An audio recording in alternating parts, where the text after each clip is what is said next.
The Opie and Anthony Show on XM 202, featuring Opie, Anthony, and James Norton. Before you get pissed off at us, man, we have nothing to do with this. What? What is this?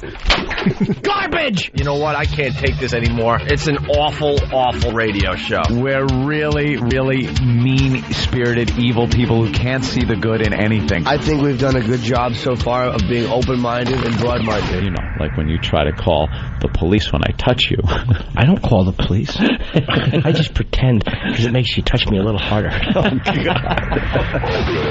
Excellence in broadcasting. It's too bad you got to have some form of intelligence to listen to the Opie and Anthony Show. Let's be honest, you probably didn't graduate high school. You probably have 3 or 4 kids, and you're probably a grandma at the age of 32. So I guess we have to give that much to you. Tanya, I'd like to apologize. Why would you apologize? Go away.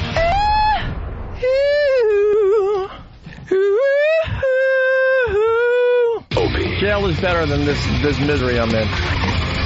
Anthony. I just think Nazi, and I can't get it out of my head. Jim Norton. Hilarious! Hilarious, people! You guys ready to laugh? It's got to be the greatest thing ever. I'd sooner have a water drinking contest. It's the Opie and Anthony Show. But enough of this palaver. Let's get the show on the road.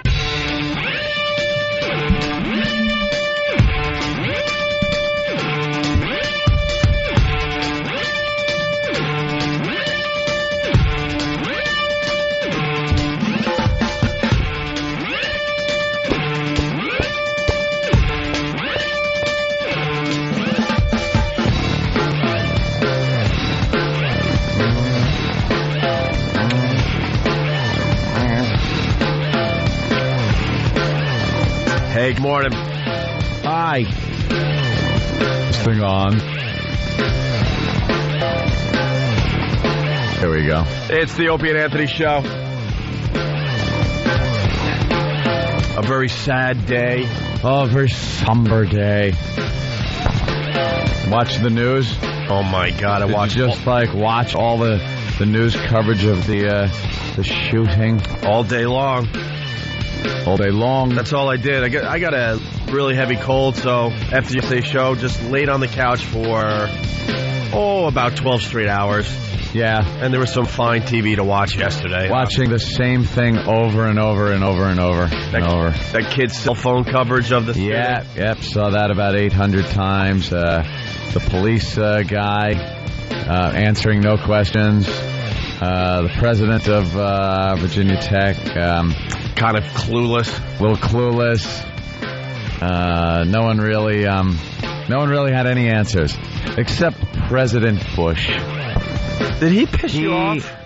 You know, he's got a way about him when tragedy strikes this country of just getting up there and pulling everyone together with his profound, heartfelt speeches. I was screaming at the TV after he talked, because they kept promoting the president will have a statement on the Virginia Tech shooting at 4:07, 4:10, whatever. I like before that how they go. And we're getting news in that the president has been informed of this. He has been informed. Really? I've been informed of it for about 5 hours now with all the news coverage. You mean Bush was just told? What happened? I wasn't watching the TV. He's probably playing like badminton or something, and they had to run onto the badminton court to inform him. Trying to find a new war czar. I didn't know what happened. But he had his statement, and I wrote just a nasty email. Get me his statement for tomorrow's show. And Anthony brought up a good point in the office. Remember President Reagan? Reagan. He was a great actor, so he had that crap down, Not a great actor, but at least he was an actor. And when the Challenger blew up, and when he got on and gave his speech about how the crew touched the face of God, and he had a bunch of really amazing, good stuff. Had his eyes welled up a little bit. Just enough. Oh, just enough where it didn't look weak. But it looked like, wow, he's got He's feeling for this whole situation. He wasn't going to bawl in front of America, but he understood that you need to show just a little bit of emotion. It came off as heartfelt, whether it was or not. We should get that speech today, just to compare, because President Bush, he was just a robot. Slip the surly bonds of earth to touch the face of God. Well, what, Nancy? Oh, didn't he? I almost cursed. Didn't he walk off the podium and then start hugging the family members? Yeah. He just knew how to do it. He just knew how to comfort the nation. Bush is reading this statement that he has to keep looking down at. Like Opie said, like a robot. I don't get it, man. If you're the president of the United States of America and you can't go on live TV and just talk from your heart without a statement, just wing it. Who gives a crap you mess up a word or two? Just get up there and talk to the country. Instead, the reason they said he'll be talking at 4:15, he had his writers and his people trying to get the perfect statement. Yeah. The right words and words that will tug you a certain way. But won't be too controversial in some way, shape, or form, and this and that. It's just, that's what we become. It's unbelievable. I need this down. Well, they called Reagan the great communicator, I think was his nickname. Yeah. He had a knack for talking. He got stuff through Congress that were a lot of Democrats. He was a great speaker. Yep. Well, here's his statement in case you missed it. I was just riveted. I was like, well, thank God we're in good hands. And picture, he was just looking down at a paper and looking up and looking back down at his paper. So just insincere. Please tell me he doesn't say anything about it. I did not see the speech. I got an email from you last night. I said, I'm not going to watch it. I want to hear it. Mm-hmm. Did he say anything about resolve? I don't. Well, resolve. It was just babble. It was just like a robot up there. The laundry detergent? Why would he? No, but we have to show our resolve. Just America will not be shut up. Well, here it is. Here's the perfect statement from President Bush. All right. Our nation is shocked and saddened by the news of the shootings at Virginia Tech today. The exact toll has not yet been confirmed, but it appears that more than 30 people were killed and many more were wounded. I've spoken with Governor Tim Kaine and Virginia Tech President Charles Steger. I told them that Laura and I and many across our nation are praying for the victims and their families and all the members of the university community who have been devastated by this terrible tragedy. Terrible tragedy. Anytime someone says, I'll pray for you and your family, no, you won't. Yeah. You never do. You just say it's a thing you say. Could you see Bush there on his knees in his little pajamas with that little hat on? His little pajama pointy hat with the pom-pom on the end. His little nightcap sitting there at the edge of his bed. And dear God, I won't pray for the victims at Virginia Tech. I told him that my administration would do everything possible to assist with the investigation, and that I pledged that we would stand ready to help local law enforcement and the local community in any way we can during this time of sorrow. Schools should be places of safety and sanctuary and learning. Went on a limb. When that sanctuary is violated, the impact is felt in every American classroom and every American community. All right. This statement isn't as bad. Is this the original one? This might have been the second one he did or something. It's still just not. It's using all the catchphrases that you want to use and all the things. Of course, I'm going to open up my administration and law enforcement to any help you need. He's going to say, like they're going to say, we could really use kind of an FBI team down here because they got their resources. No, they're busy. Of course they're going to have resources. We got Jim from Philly. What the F is he supposed to say, you douchebags? No, but he's supposed to... I don't know, maybe show some kind of human emotion. Why you got to make fun of Bush? Here we go. We're just attacking. Jeez, I really didn't want to. And look, we defended Bush very often here, but it's just a bad. Something might offend somebody like I. Hey, Val. It might be over. Hey, Val. Val. Yeah. Who are you talking to? Yeah, you weren't talking to us, so start over. We just put you on the air. We let you talk, so don't worry. Listen, I don't know how you guys got a bag on Bush like that. He's got to be careful with what he says now. No, he doesn't. Nowadays, it seems in this country that it won't take the war in Iraq going to hell to get Bush fired, but Like fired? Saying something wrong. You can't get really fired from the presidency. Yeah, dude, you're not going to get fired. Yeah, it's pretty tough. They threaten impeachment all the time, but it never really happens. Clinton was impeached, he's but fine. he was able to keep his job. That's what I mean. It never really goes to the end. You know what it is, sir? It's a hacky political speech. Yeah. And there are times where you expect that, but from Bush, you've kind of gotten a lot of the same speeches, like, all right, already, we get it. And saying the right things, quote unquote. And this is a speech his father could have made like years ago, but I think as a society we're much more media savvy, and we just need a little more from the president of the United States. Like genuine this horse crap emotion. This horse crap doesn't work anymore. It might have before the internet and blogs and video phones and all that, but we're way more in touch these days. And you want someone to get up there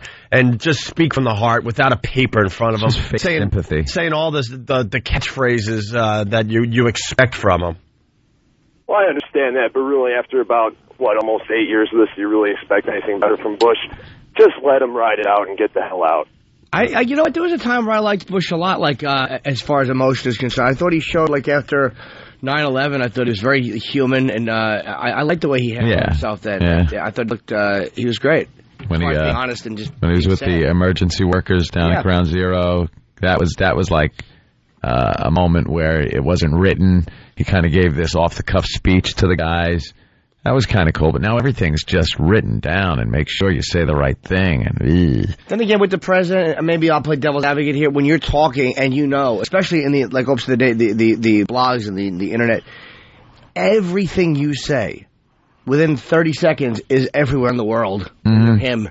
Maybe it does put an added pressure, like that you cannot have a misstep, or it's everywhere in the world immediately. That's true. I think you got to take a chance, man. You know, you expect to hear something that might comfort you just a little bit from the president. And this is just horse crap. It really is. It means nothing. Brian in Tennessee, what's up?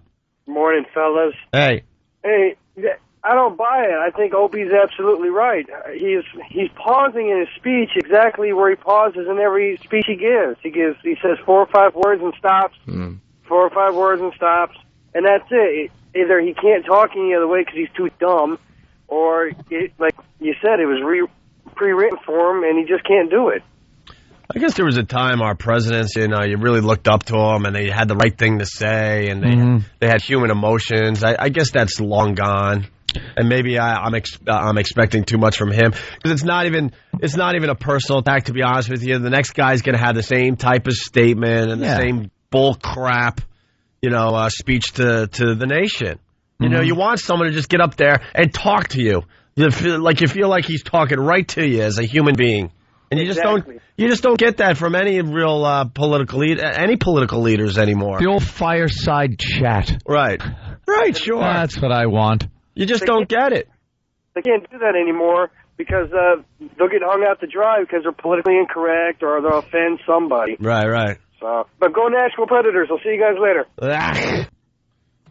Today our nation grieves with those who have lost loved ones at Virginia Tech. We hold the victims in our hearts. We lift them up in our prayers. And we ask a loving God to comfort those who are suffering today. Loving. Thank you.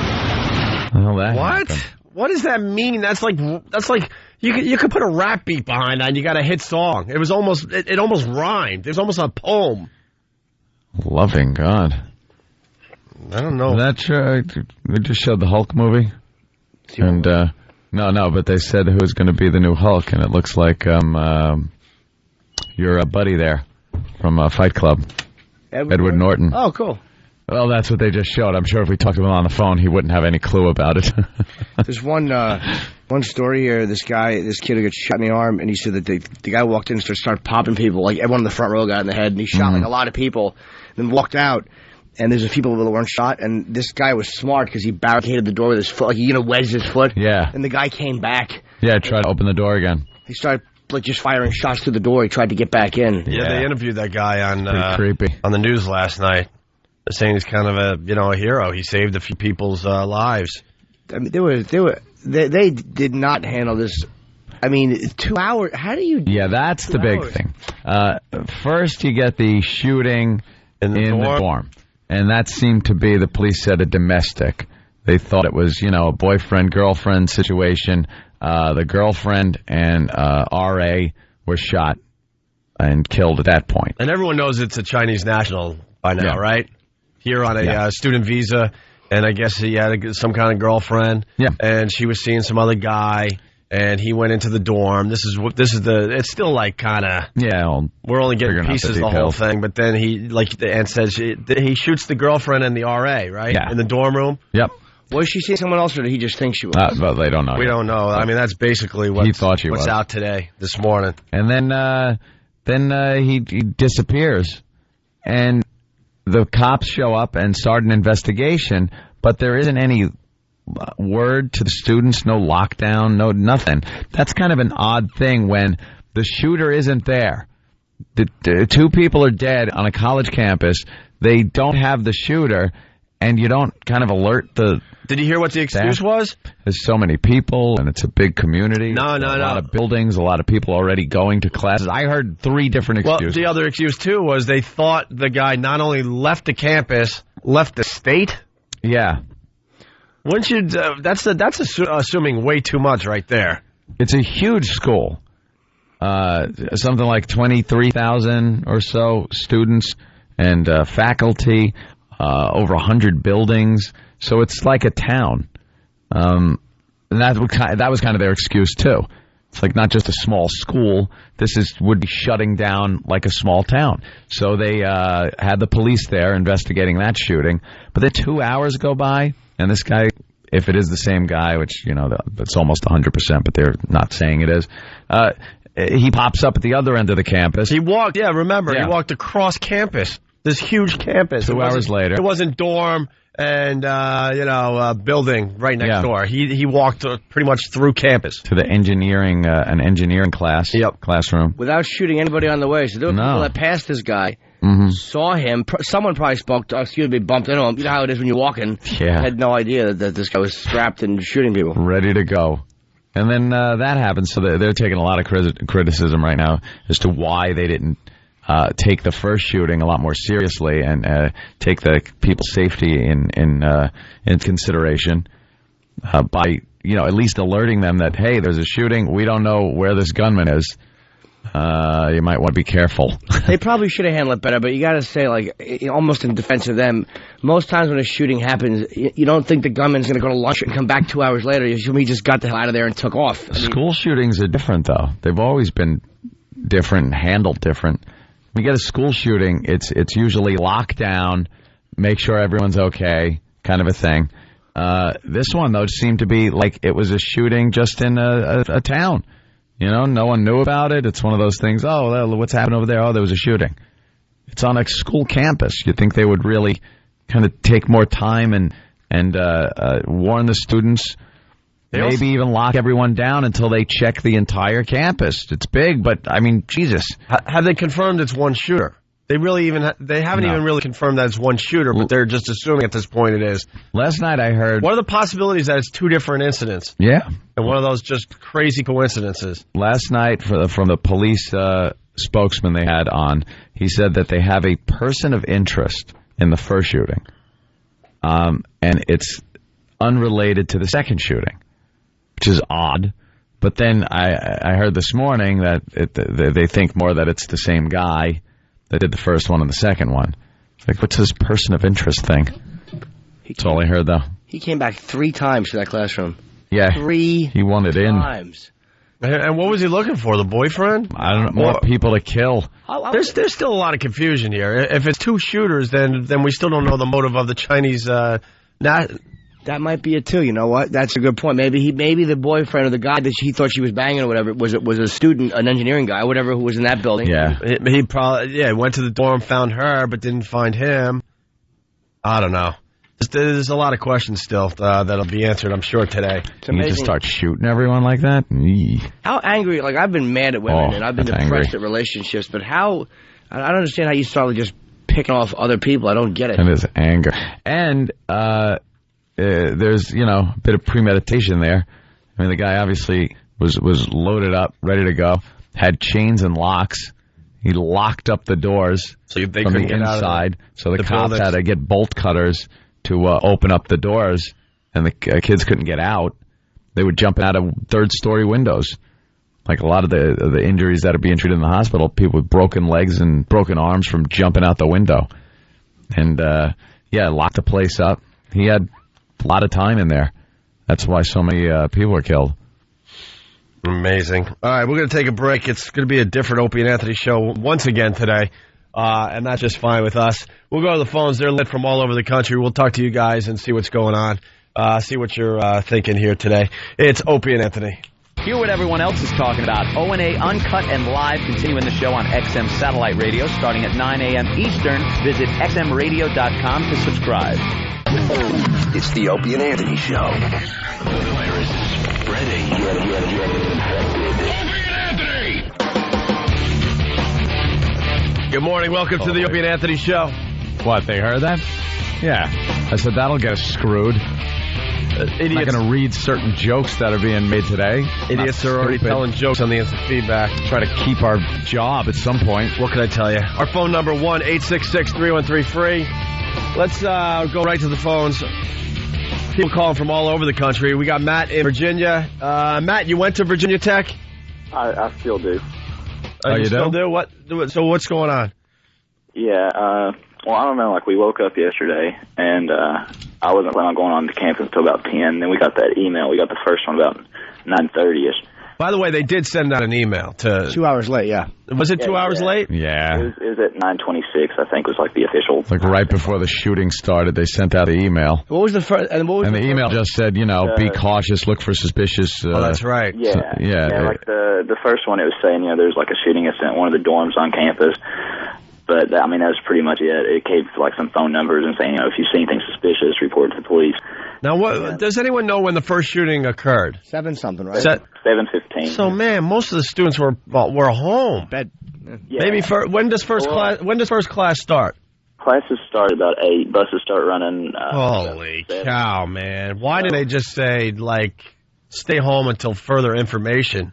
Well, I can kind of understand. You were saying like it's a small town, like shutting down a small town. That is a lot of. But any type of shooting on a campus, you just got to tell everyone stay home until we figure this out.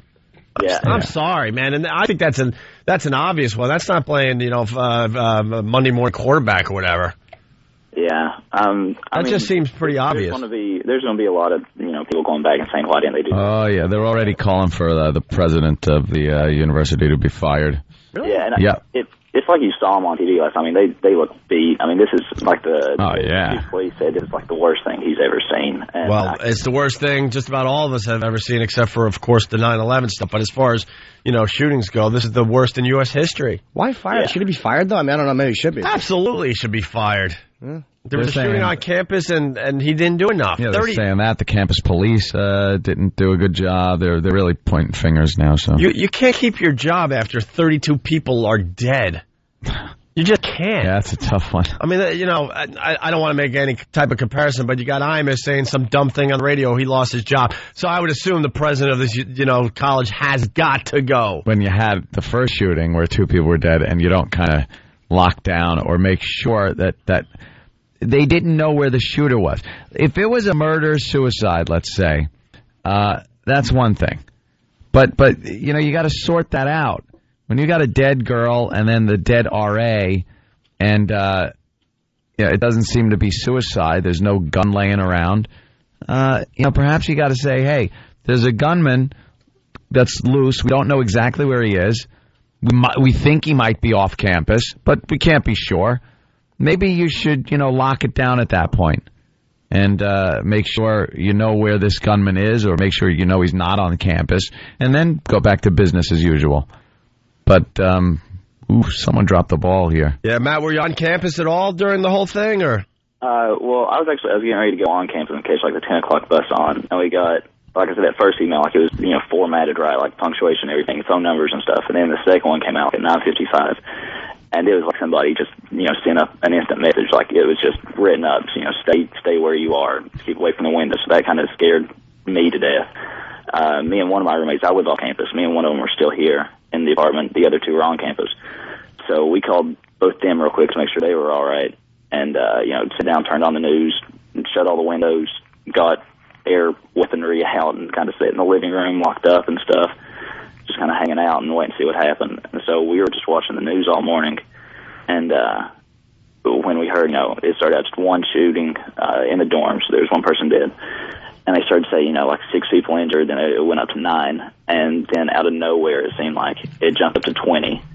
And we were just like, what is going on? And so that's when all the phone calls from my family and friends and everything started coming in. And so we talked to my roommate. Nobody I knew was, nobody that I knew at that time was in Norris. Like, I talked to all my friends I could on, like, AOL and calling them and stuff. But cell phones were hard to get through.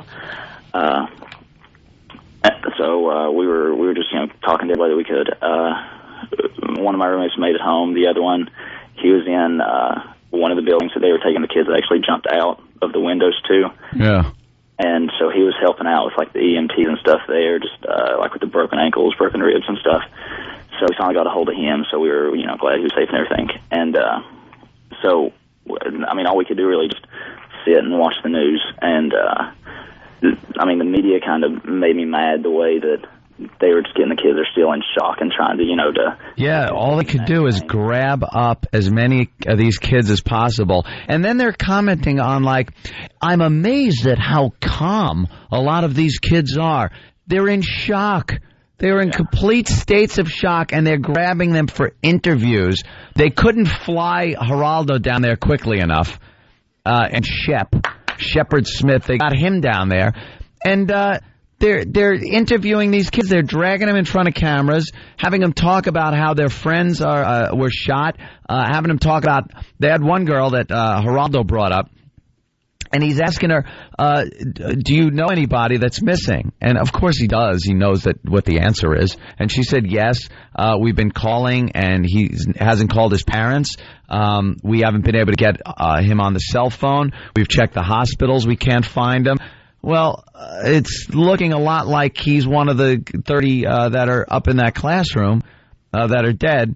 And Geraldo's just like, questioning her, and maybe just leave the girl alone. Well, at this moment, the media, their whole job in a situation like this is to get down to that campus immediately. Oh, yeah. Get students on the air and make sure they cry. That's the only thing they're going for. And that's what they were doing. That's pretty harsh, I understand, but that is their job. They don't care about these people as individuals. They have a job to do, and their job is to get someone on camera that is shedding some tears. That's their whole job. Because the second they start like choking up a little or their eyes start welling up, they'll ask more questions, deeper and more personal. They know they're almost there. Like, this must just be such a tragic event, knowing that so many who may be your friends are dead. And right when they see him welling up, they ask him things like that. It's like, yeah, well, obviously. But they just want that emotional, want that payoff, the emotional money shot. Yeah. They're vultures, the press. Vultures. Absolutely. Matt, anything else to add? Or? Yeah. So, we were all just kind of in a state of disbelief, in shock. And I hadn't been on campus all day, so this was still something that seemed like it happened pretty far away from me. And then last night, probably around 9, we got some news about, my roommate from freshman year was one of the 30 people.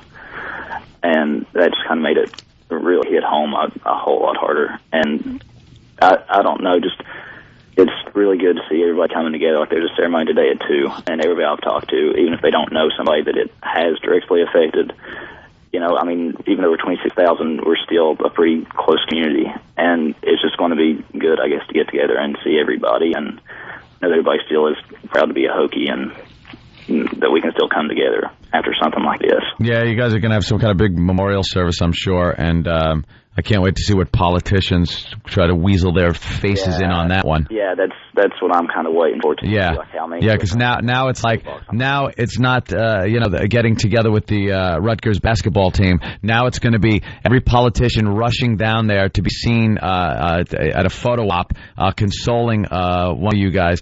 It's so annoying, man. This puts everything in perspective. Who's looking at the Rutgers women's basketball team as victims? Yeah, exactly. Exactly. Go away. Scarred for life, really? Are you? How about some of the kids that were at Virginia Tech? That to me is scarred for life. Right. Not being called a bad word. by an aging shock jock. Yeah. Thank you, Matt. That's about it. That's all I We got. just want you guys to talk today, so thanks, man. Yeah, Thank you, Matt. You know what you do? You grab yourself some Jaeger and a few beers. Yeah, that's kind of what we were doing until Maybe we a heard doobie. that awful news and that kind Maybe you of. smoke a little doob. All right, Matt. There's Matt from Virginia. Let's say hi to Mike in Buffalo. Mike, what's up? How's it going, guys? Hey. I go to UB here, and I was going to say, it's kind of tough to lock down a whole school. We had an incident last semester with a rapist on our bike path, and we got a sign on the door that says "Oh, just be careful." Yeah, heads up. Heads up. There's a rapist loose. Rapist loose. Yeah. Jesus. That's bad, but I mean, a rapist and a guy who's actively shooting people kind of... Yeah, it was brought up on the news last night. In this day and age, every kid has a cell phone for the most part, and they're all on them constantly. There's got to be a better system. It's easy to say that now, but maybe some changes will happen because of this. Who knows? This was an interesting part of the story I was listening to last night was the internet being used more so than any other time during tragedies like this. Actually, the students themselves helped each other out. That's who really helped the situation. There was a big exchange of information on the internet. They would just be locked down in their dorm rooms or wherever they were, and obviously access to computers, and just, going back and forth, looking for info, going to the news sites, and then trading information with each other like that. All right, let's say hi to Jack in Los Angeles. Jack, what's up? Here, Jack. Hey, good morning, boys. Hey. Hate the show. Thank you. Oh, hey. Hey, well, the good thing is this is going to take the focus off of Imus.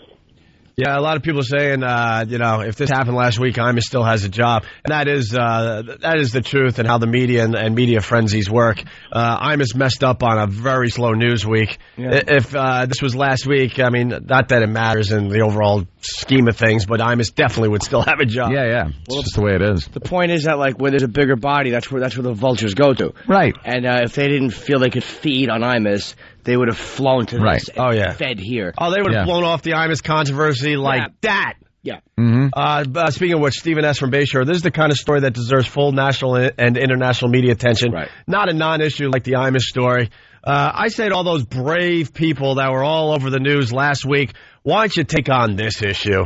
Yeah. Why don't you take on this very controversial issue, guns in America? Good luck. Have fun with that one. Have fun. Take on a real issue. Let's see how brave you really are. Why don't you get on Meet the Press and all the news programs and discuss this one? Well, I think that's what you're going to say. Yeah, you're going to see a lot of that, but we'll say there won't be any real name politicians going after anything like that. Well, they'll go after video games. I think you'll have more Democrats probably because it's very, you can go after guns on this one, but it's kind of hard to defend guns on this one. I don't care how you do it. It's kind of tough. It's easy to defend gun laws. That's what it's all about. I don't think a Chinese national that is in this country on a student visa is allowed to purchase a gun. So the second he got his hands on the guns, they were illegal weapons.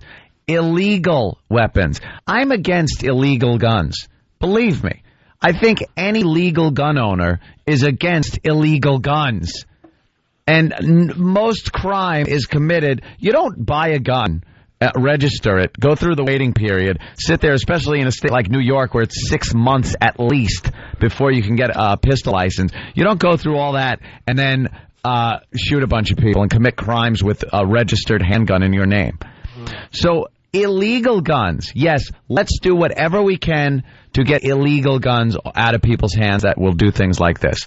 Legal guns help situation. Was it an illegal gun? Of course it was. The guy was a Chinese national. He's not allowed to have a gun. I'm just asking because it made the news yesterday that Virginia is one of the easiest states to get a gun in. Yeah, it is. If you're an American citizen, you have proper ID. There are channels you go through. They're saying it's an easy state to get guns in. So they're saying people buy the guns and then they drive them up to places like New York and immediately becomes an illegal gun when you cross the state line. It's easy to get in Virginia. Okay. Again, how many legal guns are being used, even if bought in a state where it's easy to get a gun? Legal gun, you buy it, is being used in crimes. It's not happening like that. These are illegal weapons being used by people that are crazy. The only thing is, a legal weapon would have been used in something like this, too. Because when you snap, you're not thinking of the legality or the traceability. When you snap over a relationship and you're killing people and you know you're going to kill yourself. I'm not saying it never happens. If you have a legal gun in the house, you walk in and see your wife having sex with somebody, and you start rattling off some rounds, yeah, legal gun was used. I'm sure that's happened. Absolutely. Positive. But in these cases, you don't hear politicians and everyone coming to take away your Second Amendment right over cases like that. It's always these, or guns in New York is a big thing, like get the guns off the street. There's too many guns. There's this, that, the. How many gangs are going in and registering their handguns and illegal modified weapons to use in crimes? It's not happening. Now, and this argument comes up a lot, too. Obviously, it's a college campus, so whether you're allowed to carry on college campuses, you're allowed in Utah. You're allowed, if you're on a college campus, to carry a gun. So that's a whole other issue. On a school ground, it gets a little iffy. But if somebody had a registered gun for their own protection and a concealed weapons license in that situation, you shoot the guy. If a couple of people had registered handguns for protection, this wouldn't have happened. If you look at, here's why I disagree with that. Okay. You're right. You are right. They would have. But if you look at the amount of college students in this country and the amount of college shootings, you can't say high school because they probably would never allow this. No. It's statistically probably very low. Extraordinarily low. Yeah, it is. So, but if you had it legal for all those students, or as many as possible, to illegally carry guns, I think that you find a lot more in just rage incidents, jealousy incidents, or things that break out in fights or have violent interactions would end that way. I think you have a lot higher number because, you know what I mean? Like, maybe, but we'll never know that because they'll never allow people to do that. It's one of those situations where, and it's not like just start handing out guns to people. I'm not saying that either. Like, hey, you're registered for our school, here's your gun. You want to have a better screening process. I'm for that. I'm for people have to go through, I think should go through safety courses and know exactly what they're doing with a gun before they're able to have it. That's fine. Put those things in place. But what this does is make it harder for people that want to legally own guns. And this debate's been going on for years, and there's more and more gun control every year. There's more and more gun control. How hard was it? Stop this. How hard was it for you to get your guns? I have rifles, so it's not that difficult. But for a handgun, it's taking months. It takes at least 6 months in Nassau County, New York, in Suffolk County. In the city, forget about it. You think you're legally owning a pistol in New York City, you better be squeaky clean, and even then, you might screw up something on the application. It takes forever. And these are people that legally want to own handguns for their own protection. Well, this is not allowed to. Obviously, this is going to be argued both ways for the next week or so. Let's say hi to Mike from Pearl River. Mike, what's up? Hey, how you doing? All right, Mike. Hey, I'm with you. I'm one of these quote-unquote legal gun owners in New York. Mm-hmm. It took me 6 months to get it. I have a permit to carry, and it took me 6 months to get it after fingerprints and the background check. Yep. And then if you wanted to go get another pistol in New York, you go buy one, but then you got to go back and get another permit. It takes 2 weeks. You got to get, for every gun you buy, you have to go to a precinct and fill out paperwork, take it back to the gun store where they validate it or do something, take it back to the precinct, back to the gun store, and then you finally get your gun. If I want to take, let's say, I have a pistol, I'm in Nassau County, and I want to go upstate New York. Before I enter New York City limits, I have to unload it, put it in a locked box in my trunk, and not stop in New York City limits. So it can't be stolen. So it can't be stolen because I'm not allowed to carry it. Has nothing to do with being stolen. It's because I don't have a permit to have a gun in New York City limits. If you get pulled over, would you get in trouble for that? No. It's a legally owned gun, but I would have to tell them where I'm going, maybe even prove where I'm going, that I'm not going into New York City and staying there. I can't stop at a friend's house. I can't stop to get something to eat or drink in New York City. I have to keep driving until I exit New York City limits on the north side, and then I could, again, take it, load it, and conceal. But you're allowed to, like I'm saying, you're allowed to, if you put it in the trunk, you're allowed to drive through New York City with it, but you can't stop. Cannot stop. Which would be great in New York City. Could you imagine getting carjacked and going, excuse me, can I get in my trunk for a minute and unlock my box, load my gun so I could maybe have a chance here at surviving this? Amazing. All right, thank you, Mike. Really fast, let's go to Nick in Jersey. Nick, what's going on? And believe me, that law I just told you is not helping stem the crimes that are committed by illegal handguns and gangs and riffraff on the streets. All right, Nick, what's going on? Hey, what's up, O&A? Hey. You guys were talking about, the reporters and how they kind of swarm to these scenes and everything like that, and it brought back memories for me. I was in the Seton Hall fire back a couple of years ago over in South Orange. Right. Yeah, how many died? Three people died from the fire, but I mean, it was, for the next 3 or 4 days, it was just chaos. I mean, reporters everywhere, and a friend of mine, his roommate had passed away in the fire, and these reporters, they found out about it, they got a hold of him. It was this woman reporter. You know, they're asking him all the tough questions, getting them all teary-eyed and everything like that. As soon as the interview's over, they turn the camera off. The reporter turns right to her cameraman. My friend's still standing there. She's like, oh, I got my promotion today. You know, cameraman high-fives and everything. It was like a crowd of kids. We're all standing there like, you know, we're all shocked from that shit, but they didn't care. Oh, sorry. My bad. They didn't really care about it at all. Like, the woman celebrating her promotion that she's going to get because she got this kid to cry, you know, and his friends just passed away. It was just chaos from these reporters.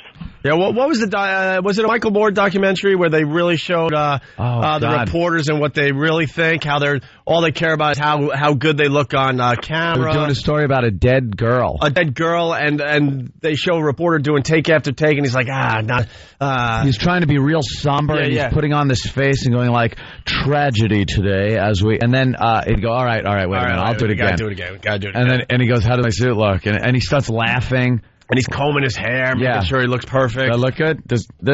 How's this shot look? Oh, that guy looked like the biggest. And he's like, okay, let's try it again. And he gets all somber again. Yeah. Tragedy. They don't care. It's obvious they don't care. Scumbags. I mean, and there's a line between you got to detach to be a journalist. They do a lot of dangerous things. They go into war zones. I mean, you know what I mean? Some of them, sure. Some of them are genuinely nuts, and they go places I would never go to get your story. Yeah. So they're very needed, but then there's this vulture, this disgusting blood-sucking angle to them, which has gotten, the more ratings-driven it's become, the worse it. Yeah, well, that's obviously the companies, the Fox News, CNN, it's so competitive. Speaking of which, the local news here in New York, they're doing fluff pieces today. To all the news stations, we have fans in all these at all these stations. You're hacks. If you can't just turn on your station and do some like real news today, what use are you? What use are you to us? You know, the story obviously has been pounded all night long, but there's plenty of opportunity for discussion, local angles, and all that stuff. But instead, we got examples of the astronaut running the marathon in space. Did you really need to do that story? You drop all that stuff today. I get it. You do the fluff pieces because it makes people watch a little longer. But if you can't just turn on your station and do just basic reporting and get to the bottom of this, like we're doing today, we're shock jocks. Shocking. I mean, we don't like that label, but we're shock jocks, and we could completely turn that off for a few days and get right to the bottom of this. Shocking. And instead, they did a piece on how chocolate gets people more buzzed than kissing. The old couple that took a taxi to Arizona. That's great stories. What is wrong with you people? Great stories. You drop all that stuff and you do nothing but coverage on this. I was watching the local news and they don't know what to do.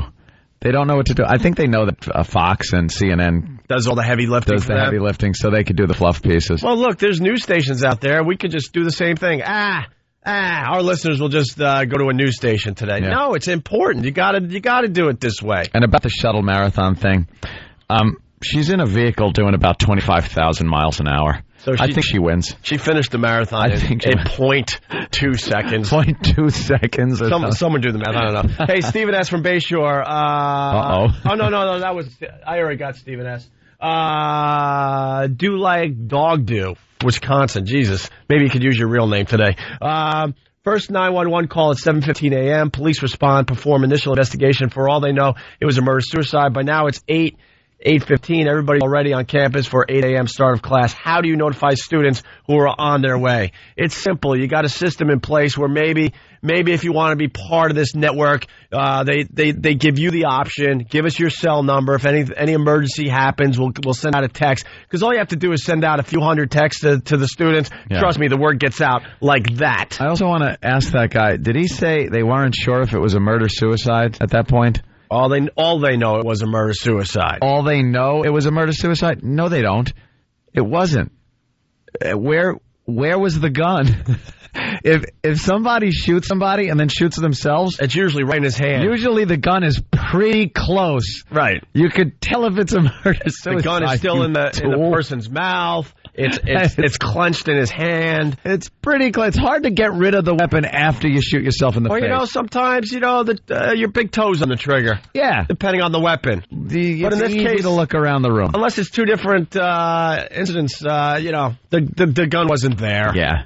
All right, we'll take a break. We got to show you some of this fluff news. The local news is just an embarrassment. Yeah. And also, we played Bush's statement to America, which we quite frankly thought was a joke, and it reminded us of Reagan and how he talked to the nation after the Challenger explosion. And it was so much more like conversational and sincere sounding, regardless of if it was or not actually sincere. Right. Because does it really matter in the long run? But the guy was able to really kind of conjure up an image of someone that cared, and we just heard a clip of it. Leader. And I don't really see a script. I see a president that just knew the basic bullet points and just talk to America. And we actually found that. And I think it's worth comparing today a little bit. Yeah, definitely. So we got a lot to do. It's the Opie and Anthony Show. Stay there.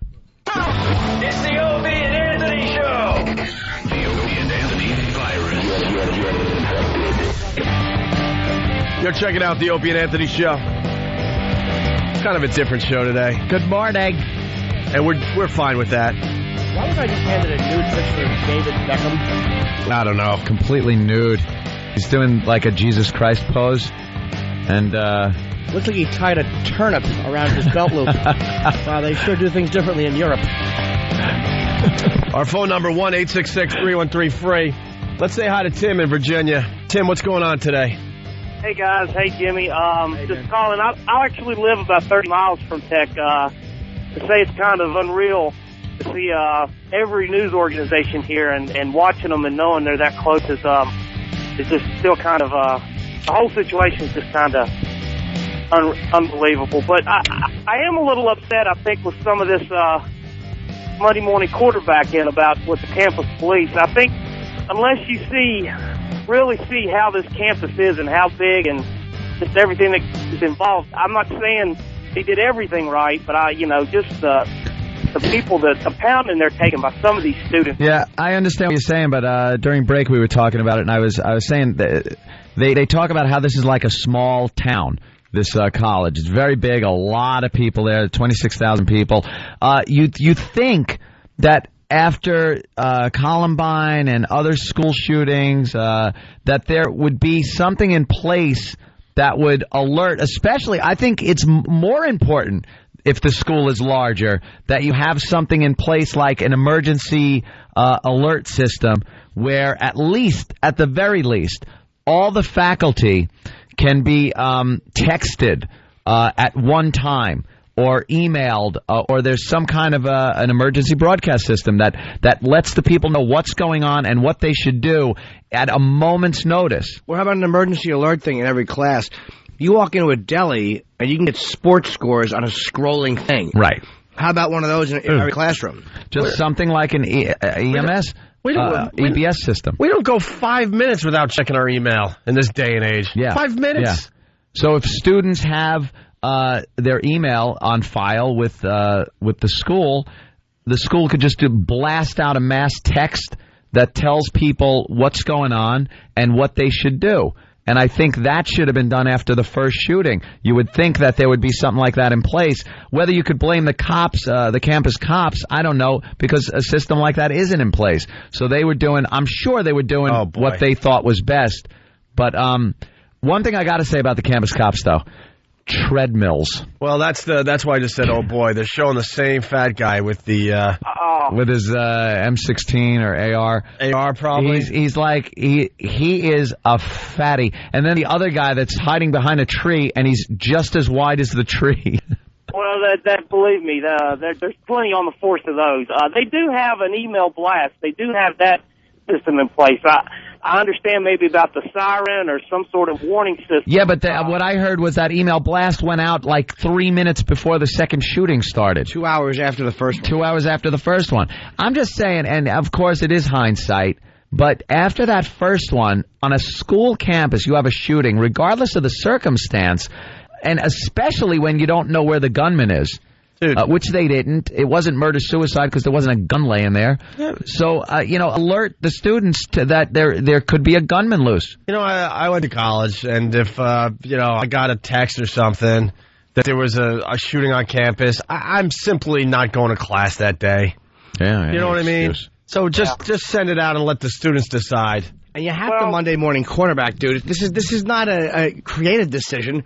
When there's a police thing involved, you have to Monday. What are you going to say? Well, you can't rethink it and do things different next time. And you have to. And I think your professor would understand if you decided to take the day off and maybe missed a test or missed handing in a paper.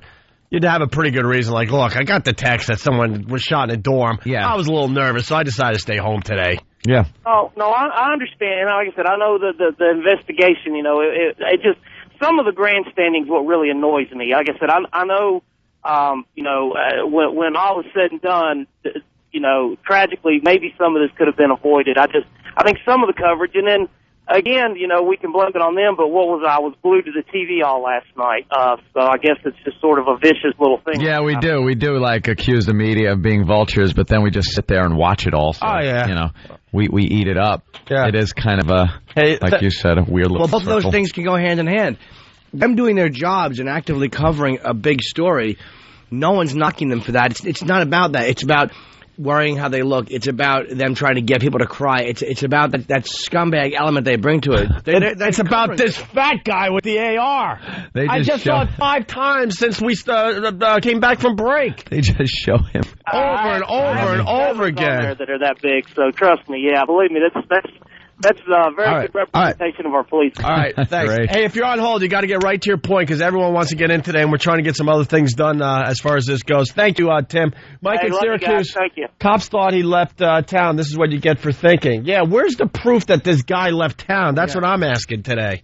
Where's the proof where they're like, okay, this is a murder-suicide, and we're assuming he left campus and left the state. It was an assumption, and he may have left campus. It was 2 hours before the next shooting. Left campus and maybe came back? Got his chains that he used to lock the doors with, got the locks, got everything else he needed, loaded up on ammo. Whatever he wanted to do, he could have left campus. That doesn't necessarily mean he's not coming back, which this guy apparently did. Why don't you just, alert everybody? I got caught, by the way. Mo Golden from Brooklyn. Uh-oh. Ha ha. When Opie went to college, there wasn't even beepers. Yo, hit me on the hip. And then someone else, text messaging wasn't yet invented when you were in school. Good point. I did think of that, but I thought I could sneak one by everybody. If I would have been in college, they would have sent a carrier pigeon. Right. Hey, Western Union warnings. Flash. Gunman on campus. Stop. Anthony, get out of the classroom. Stop. Yeah, well, once again, here's what Bush had to say. We started the show with Bush's statement to America, which was just so lame. Here it is again, just a piece. Today our nation grieves with those who have lost loved ones at Virginia Tech. We hold the victims in our hearts. We lift them up in our prayers. And we ask a loving God to comfort those who are suffering today. Thank you. Thank you. You know what? I'll say this for him. I like the fact that he mentioned God, because a lot of politicians don't want to get a little uncomfortable with that. But maybe he's never been a great speaker. It just he's just maybe not good at conveying that. I just feel like it should come with the job. It's one of the. I feel like it should be one of the qualifications. You need to be able to talk to America. You need to be able to communicate with this country. I truly feel that should be one of the job requirements. Clinton actually had that talent. He was able to kind of get up there and talk, whether people liked it or not. You know, he was able to communicate with the country like a regular guy. Maybe we're too close to this. We're communicators for a living. So to me, it's like... we do. To me, I want my president to be able to, talk from the heart, not use a script. Mm-hmm. I mean, that was perfectly worded. And if you put that to music, you've got a hit song on your hands. You really do. The AC stations would eat it up. Get Kelly Pickler or somebody to sing it, and you got a hit on your hands. We pulled the Reagan speech from back in the day just to show you the difference. When the Challenger exploded, the nation again grieving. And like Amp brought up, whether he was sincere or not, I don't know. Who knows? But man, it gave you just a bit of comfort. Yeah. That the guy in charge, was in charge. To you. He was like a father figure there, just kind of talking to you. Ladies and gentlemen, I'd planned to speak to you tonight to report on the State of the Union. But the events of earlier today have led me to change those plans. Today is a day for mourning and remembering. Nancy and I are pained to the core by the tragedy of the Shuttle Challenger. We know we share this pain with all of the people of our country. This is truly a national loss. Do you hear the difference? Yeah, Do you hear the difference? yeah. And you got to bring your wife into it a little bit. Yeah. When he used to say Nancy and I, it was Me just and like Nancy are just got it. Out of the core. The families of the 7, we cannot bear as you do the full impact of this tragedy. But we feel the loss, and we're thinking about you so very much. Your loved ones were daring and brave, and they had that special grace, that special spirit that says, give me a challenge, and I'll meet it with joy. They had a hunger to explore the universe and discover its truths. They wished to serve, and they did. They served all of us. God, I'm getting Look at chills. And this happened how many years ago now? That goddamn guy could talk. Holy crap! Maybe he was a special communicator, and I'm just asking for too much. Maybe we're setting the Dude, bar a little high. Look at the goosebumps, man. I know, it's so it brings you right back. Holy crap, the goosebumps today. And then, now we got to hear the last 2 clips. They're quick. Yeah.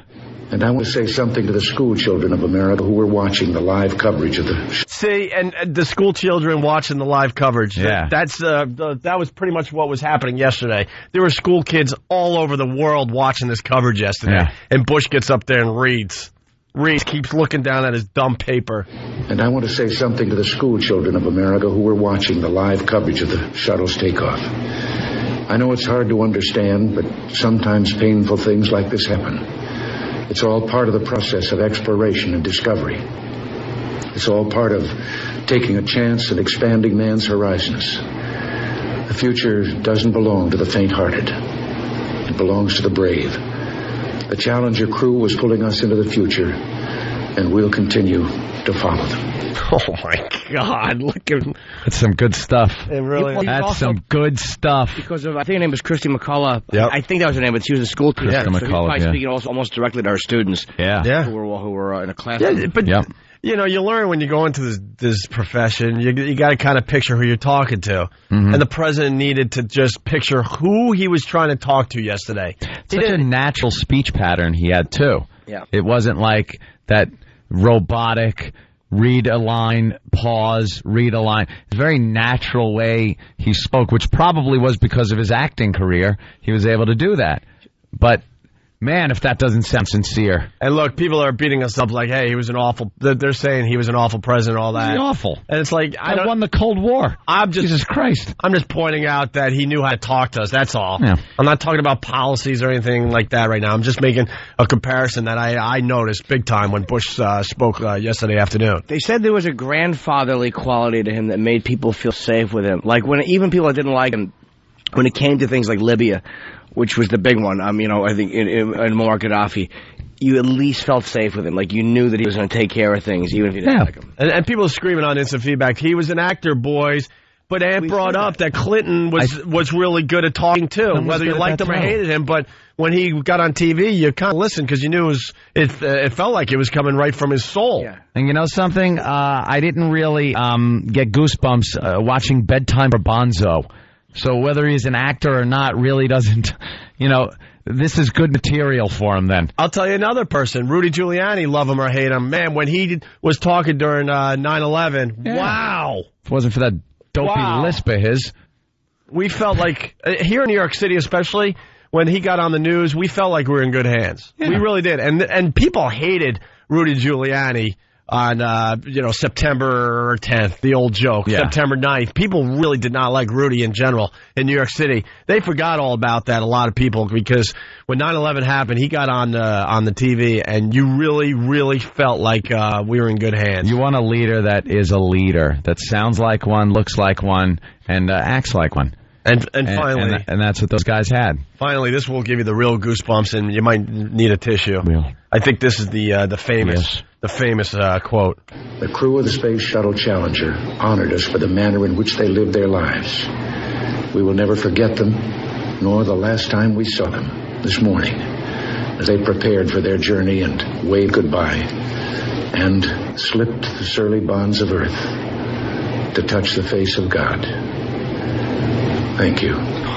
Oh. Good. Wow. That's how you bring God into a speech, by the way. How do you toss Surly into there, though? He got it in. Wow. He got it in. It worked. He got Surly in. And then you got the dopes and instant feedback. No one cares. This didn't affect me personally. Move on. An hour and a half is enough on this. I got another great leader that has a speech. You want to play it for me? Hey, you see his name on the disc? He could move people, too. No, you don't want to play that today? Maybe Friday? What? Oh, my God. I told Anthony, too, yesterday. I told Anthony... Teasing, of course. I told Anthony yesterday off air. He was mentioning that, Hitler's birthday is Friday. Yeah. And I go, oh, boy, something really bad is going to happen. I swear.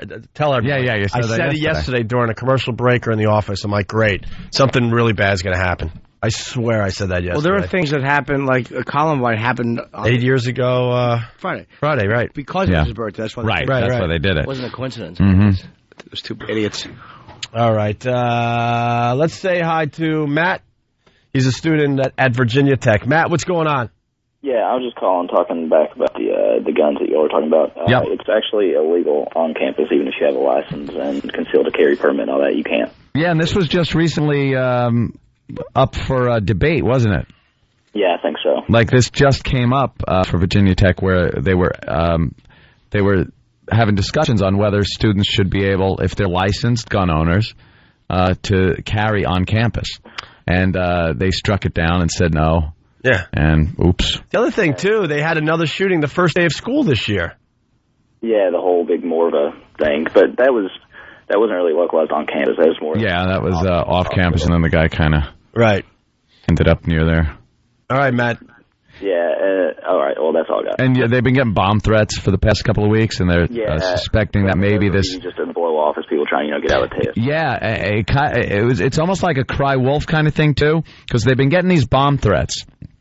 And people are starting to speculate that this gunman was making the bomb threats to, one, test the security at the college and see how good the security was, and to get a cry wolf syndrome going, where the police force would get like, all right, we got a bomb threat, it's another one, okay, we know these are fake, and then they get a report of shootings, and they're like, what is this now? Yeah. It kind of puts everybody, it lulls everybody into this, state of complacency where you're just kind of hanging out and not really taking it seriously. Right.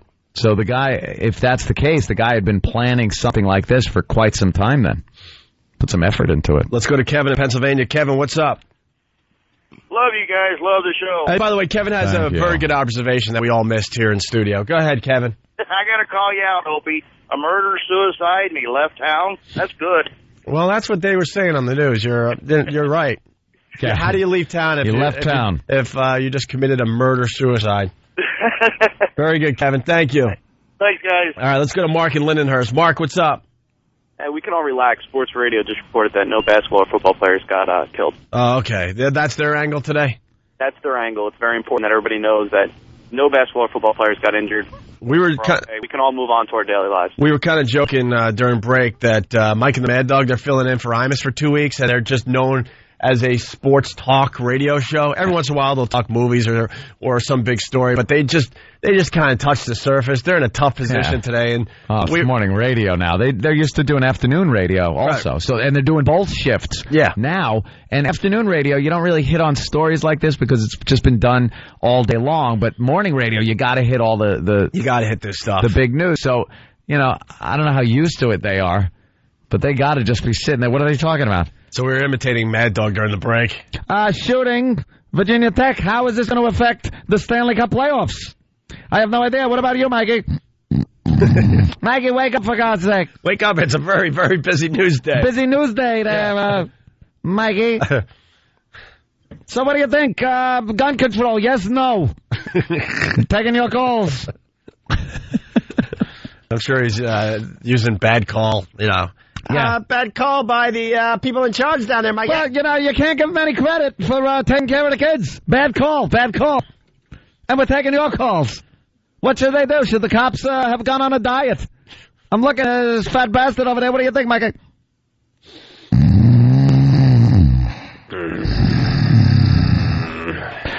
Damn hours. I'd love to see Mike just like hitting that alarm clock in the morning, getting up, scratching his undercarriage, walking to the bathroom. Son of a bitch. Hate this. Hire Imus back, for God's sake. All right. People need a chuckle this morning, so we go to break with this, with no explanation. It's the Opie and Anthony Show. When we get back, we should announce the tour dates again for the Opie and Anthony Traveling Virus Comedy Show. Tickets go on sale. I'm starting to hear pre-sale might happen Thursday. Oh, I don't know. Well, we'll have some info on that. But we go to break with this. How about this? You don't there's a chimp in the building. You bring him in something. You just bring him. Ew. We got a little squeaky. Sounds like the door at the Adams house. Yeah, like Thing's little door. Yeah. When he opened his... A little hand just popped out of his... Mail's in. Thank you, Thing. Holy crap. It's the Opie and Anthony Show. All right, you're checking out the Opie and Anthony Show. We got our O&A Traveling Virus Comedy tour. It's happening. We got one date done already. Yep. The Vegas show was a huge success, and we announced the other dates, maybe one or two more cities to be added. But Jimmy's got the quick lineup here. What we have is we're doing Jones Beach here in New York, June 16th in Long Island. The Mohegan Sun in Connecticut, June the 30th. The Tweeter Center in Mansfield, Massachusetts, which we could not get access to last year. We have it this year. July 21st up for the Boston market. And we screwed up yesterday. The DTE Pavilion in Detroit, August 4th. The Nissan Pavilion in Virginia, August 18th. PNC Bank Art Center in Homedale, New Jersey, August 25th. And then wrapping the whole shindig up September 15th at the Tweeter Center in Camden, which is for the Philadelphia people. And after last year's unbelievable show at the Tweeter Center down there in Philly, we figured we should just end the tour there this year. Yeah, of course. All the info's up on our website. Tickets go on sale Friday, 9 a.m. through Ticketmaster. I was talking to Pete yesterday, though. I think there might be a pre-sale starting Thursday morning. We'll have more details hopefully tomorrow. Oh, and I forgot. 8 or 9 comedians, by the way, that you know and love from the show. We got the O&A Village videos. It's just a whole experience. And the main show, they're actually doing a whole big thing this Friday at the Hukilau. Jimmy. What? Stop. But Opie. We'll do your plug later. Okay. Our phone number, 1-866-313-FREE. That's 1-866-313-FREE. So, everyone's talking about the shooting, obviously. And we came in to prepare for the radio show, went right to the local news, and once again, they completely disappointed me and the staff here on the Opie and Anthony Show. They're just useless, is what it comes down to. They really are. And the local news, and we're talking about New York, but it could be in your city. It doesn't even matter. I know our local news is just like your local news in Buffalo, just like your local news in Pittsburgh. It just doesn't matter. They all follow some dumb format, and they can't think out of the box, and they all compete for ratings and think they're the better news channel when you don't even know the difference between any of them. No. I mean, the only people that do are the ones that work for the number one news station in town. But the number one news station in town is just like the number two news station in town. There's really no difference. I just hope when something like this happens that they can just completely throw their format right out the window and just go with it. Impossible. Just go with it. But why did they have to do like fluff pieces this morning? That's what enraged me. I'm like, are you kidding me?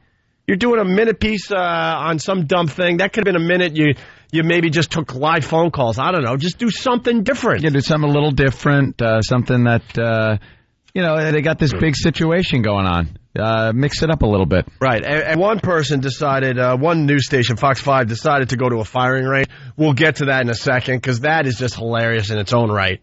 But, so, the shooting's happening. We're trying to get ready for our show. And we do like bathroom humor here. And we were able to throw that aside for today. This is what they were doing. Shows how good we are. But this is what they were doing. They had to do their fluff pieces. We rule. This is Channel 11 in New York. And people do tend to work harder when there is a bigger reward, even if it's only implied. An experiment in London used subliminal images showing a pound and a penny on a computer screen. Participants were told to squeeze a hand grip when each image was displayed. Participants squeezed the hardest when they saw the more valuable pound coin. I swear to God, this is from this morning. This is from this morning. You're an embarrassment. Yeah, but you really are. We talked about that yesterday. Like, if you had to squeeze something looking at money, would the denominational change make you squeeze harder? Remember? Mm-hmm. Yeah, we did a whole... had to be 40 minutes on it. All right, so that's an isolated fluff piece, right? Yeah. And one astronaut aboard the International Space Station had a great race. Expedition crew member Sunita Williams took part in the Boston Marathon from 210 miles above the Earth. Williams qualified for the 26.2-mile race last year. Her biggest challenge wasn't completing the run, but staying harnessed to the specially designed treadmill. She finished in 4 hours, 23 minutes, and 46 seconds. That's dedication. That is incredible. Just on a treadmill, that is... And I guess they had to keep her harnessed so she wouldn't float off, right? Yeah. So that's a great time. And check that out. Look at her hair. Wow. I know the hair is up. That's hysterical. Well, good job. Yeah. Oh, and by the way, 32 people died at Virginia Tech yesterday. Oh, right. Oh, yeah. Forgot about that. Another person that... You got to put that cop up on the space shuttle and have strapped into that treadmill. I've seen that footage so many times. I think he also completed the Boston Marathon. And incidentally, 4 hours and something is a crap time. So that's a good time. No, it's not. It really isn't. If you're Heather Mills, it's a good time. Yeah. If you're an astronaut, it stinks. Plus, you're not really getting tired, so I think you could do it a little faster than that. And I like the fact that the one reporter today keep her harnessed in. Like he had to explain why. Yeah. She's in. What do you think it is? But people see what's going on here. This is what they're doing this morning. Why fluff pieces today? Here's another one. In today's Fit for Life, can you get buzzed off chocolate? Well, according to British researchers, chocolate jumpstarts the heart more than smooching your sweetheart. Couples in their 20s were hooked up to heart monitors and had electrodes attached to their scalp. They were given a chunk of dark chocolate to melt on their tongues and then told to kiss. The chocolate provided a stronger buzz that lasted 4 times longer and increased their heart rate more than locking lips. Well, I'm sure in front of those researchers it couldn't have been that comfortable. You're an embarrassment. Chocolate or a kiss. This is what they're doing. Why don't they show you the rush you get when you kiss someone for the first time as opposed to the same pair of dumb lips you've been staring at for 5 years? You understand? That's a kind of a biased test. I mean, it's a sugar, first of all, yeah. It's a rush. Caffeine, too, in chocolate. Amazing, right? Stupid story. And then filler. I mean, we could do this all morning, but one more example. Well, Bob and Betty Matas' big adventure is finally over. Listen to this. After 6 days in a taxi, they have finally made it to Arizona.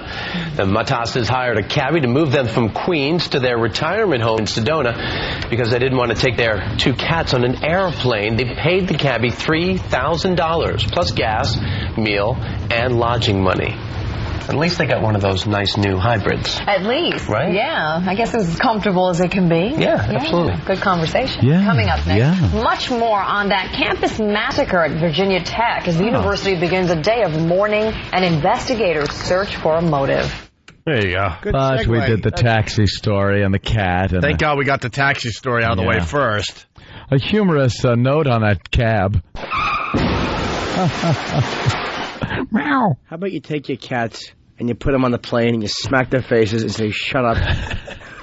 Stop whining. And you buy them $500 worth of catnip, you're still ahead $2,500. You know how that story started too? An old couple, they were like shopping and it's rush hour and they had to get back to Queens, which no cabbie wants to do during rush hour. And this guy pulled over and was like, all right, I'll take you. And they struck up a little friendship, and then they decide that this is the way they want to go from New York to Arizona.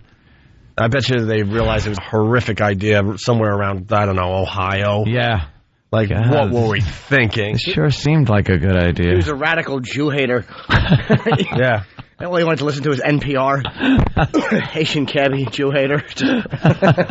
Hates Arizona, thinks all faggots live there. That's all you talk about for 2,800 miles. God, this guy's awful.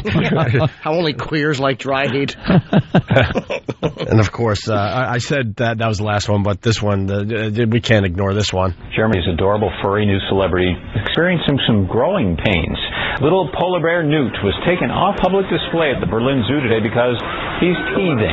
The 4.5-month-old cub was put on antibiotics and sent to rest. Zoo officials don't know if Newt will be strong enough for public appearances in the coming days. They say the little one is not a machine.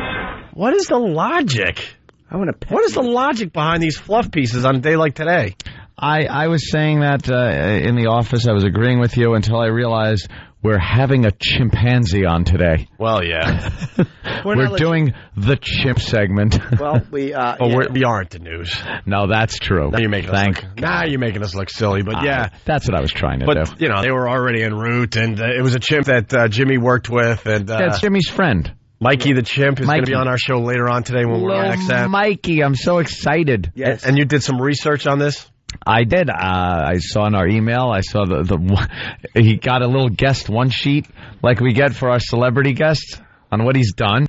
And I went to his website and I checked out on YouTube, Little Mikey playing poker. Apparently it was Little Mikey that there was a little controversy on the World Series of Poker this year because somebody wanted to enter a monkey, a chimp, some poker website. And that chimp was Mikey.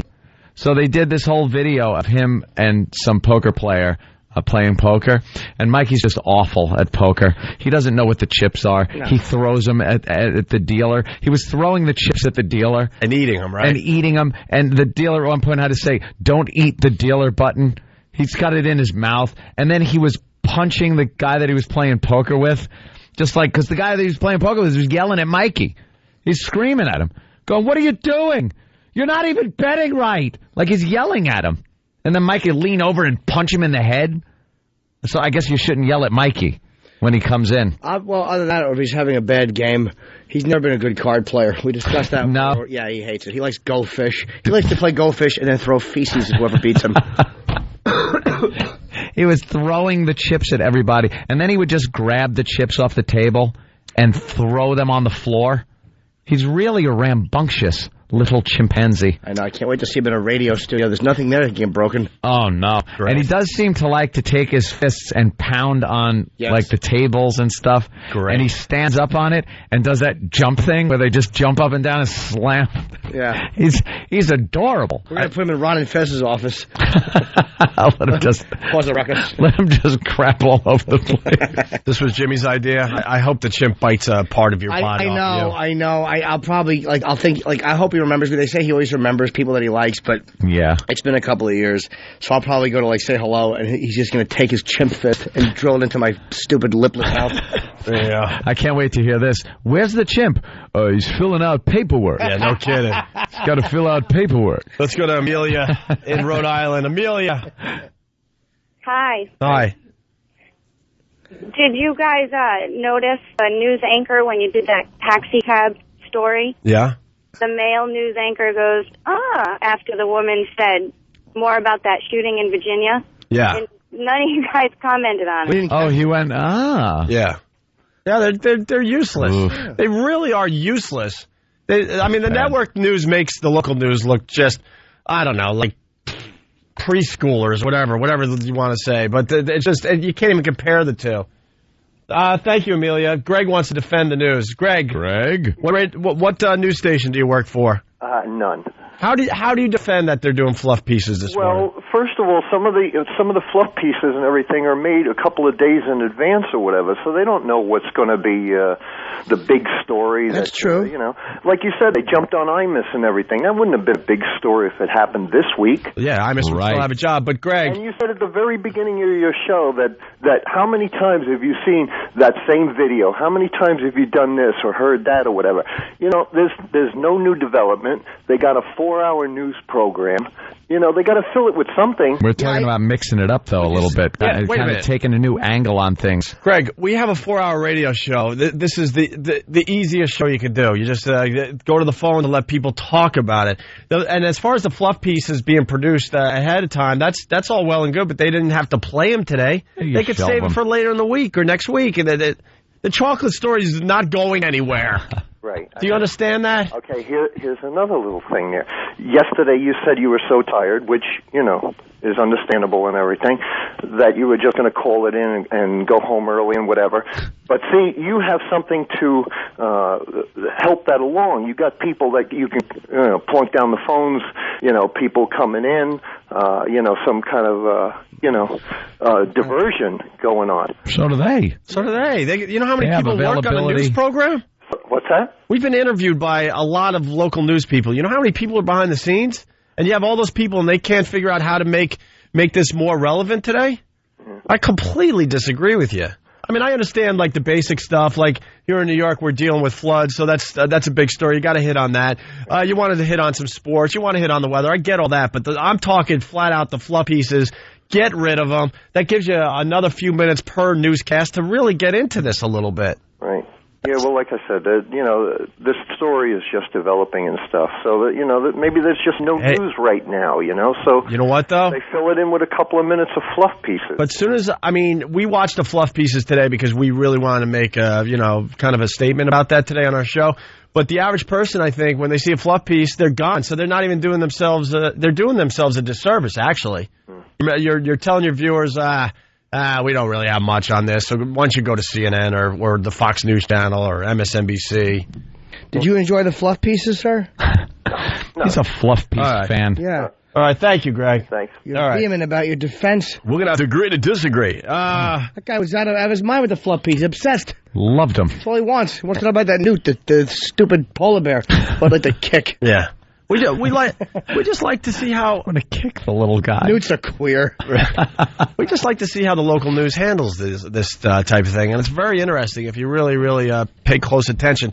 And then Fox 5, their angle was to go to a shooting range and I guess show the weapon that was used. I guess the weapon they assume was used. Which is what? A 9mm. Yeah, okay.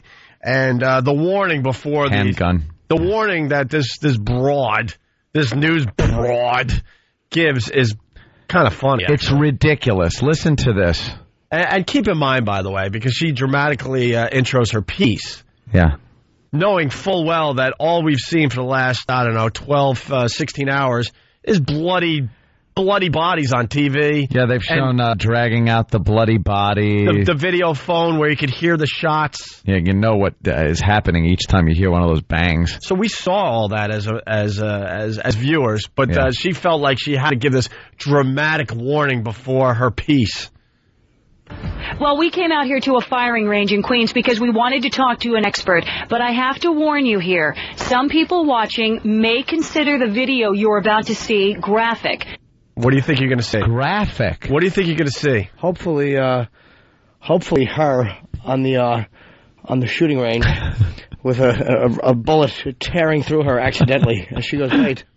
Here's what I actually thought they might have I thought shown. They had another video phone. No, because they said they were at a firing range. I thought they were going to show some kind of maybe a pig carcass. And because they do this on like Mythbusters sometimes, like a pig carcass, and take a 9mm and show the type of damage a bullet can do. And that would be kind of graphic. Because I'm trying to think, and that's like the first thing that popped in my head. I'm trying to think, what could be graphic at a firing range? Yeah. And then she explains what is so graphic. Well, we came out here to a firing range in Queens because we wanted to talk to an expert. But I have to warn you here, some people watching may consider the video you're about to see graphic. The very first thing you're going to see is a gun being fired. That was 25... That's it. That was the warning, that they were actually going to show footage of a gun being fired. So Jimmy. they show a side view of a hand holding a gun at the range and pulling the trigger and firing. That's graphic? That was graphic. Meanwhile, they showed that photograph of a person, whether they're alive or dead, I don't know, but full of blood, hole in their side, a bullet hole in their thigh, being carried out by 4 police officers. 30,000 times I saw that. What about the big student? You don't know if he's alive or dead with the blood on his leg. Is that referring to one of those? Carrying him out, yeah. But they haven't even told you if that guy lived or not. No. There's like 3 guys trying to carry this person out, and I haven't heard anything about that being graphic. Right. And she goes, now I have to warn you, this is graphic. Like, are people that crazy where if they see a gun being fired, they just lose their mind? They're just out of touch. They really are. Her way of getting you to watch a little more by keeping it interesting. Yeah. Graphic. Warning.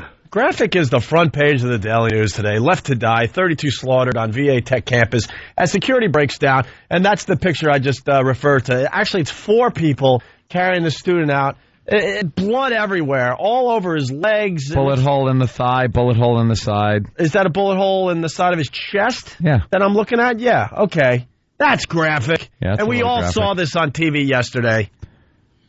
God, I can't tell you enough. Oh, belly dancing. Well, now they're doing belly dancing. On CW 11 News. Well, CW, this is actually deep for them. Yeah. There's an ass wiggle. Oh, that's funny. Look, the news girl's doing a funny little belly dance. This is terrific. Oh, some kind of bikini teeny. And some kind of tranny making some kind of drink. A tranny. What the hell is that?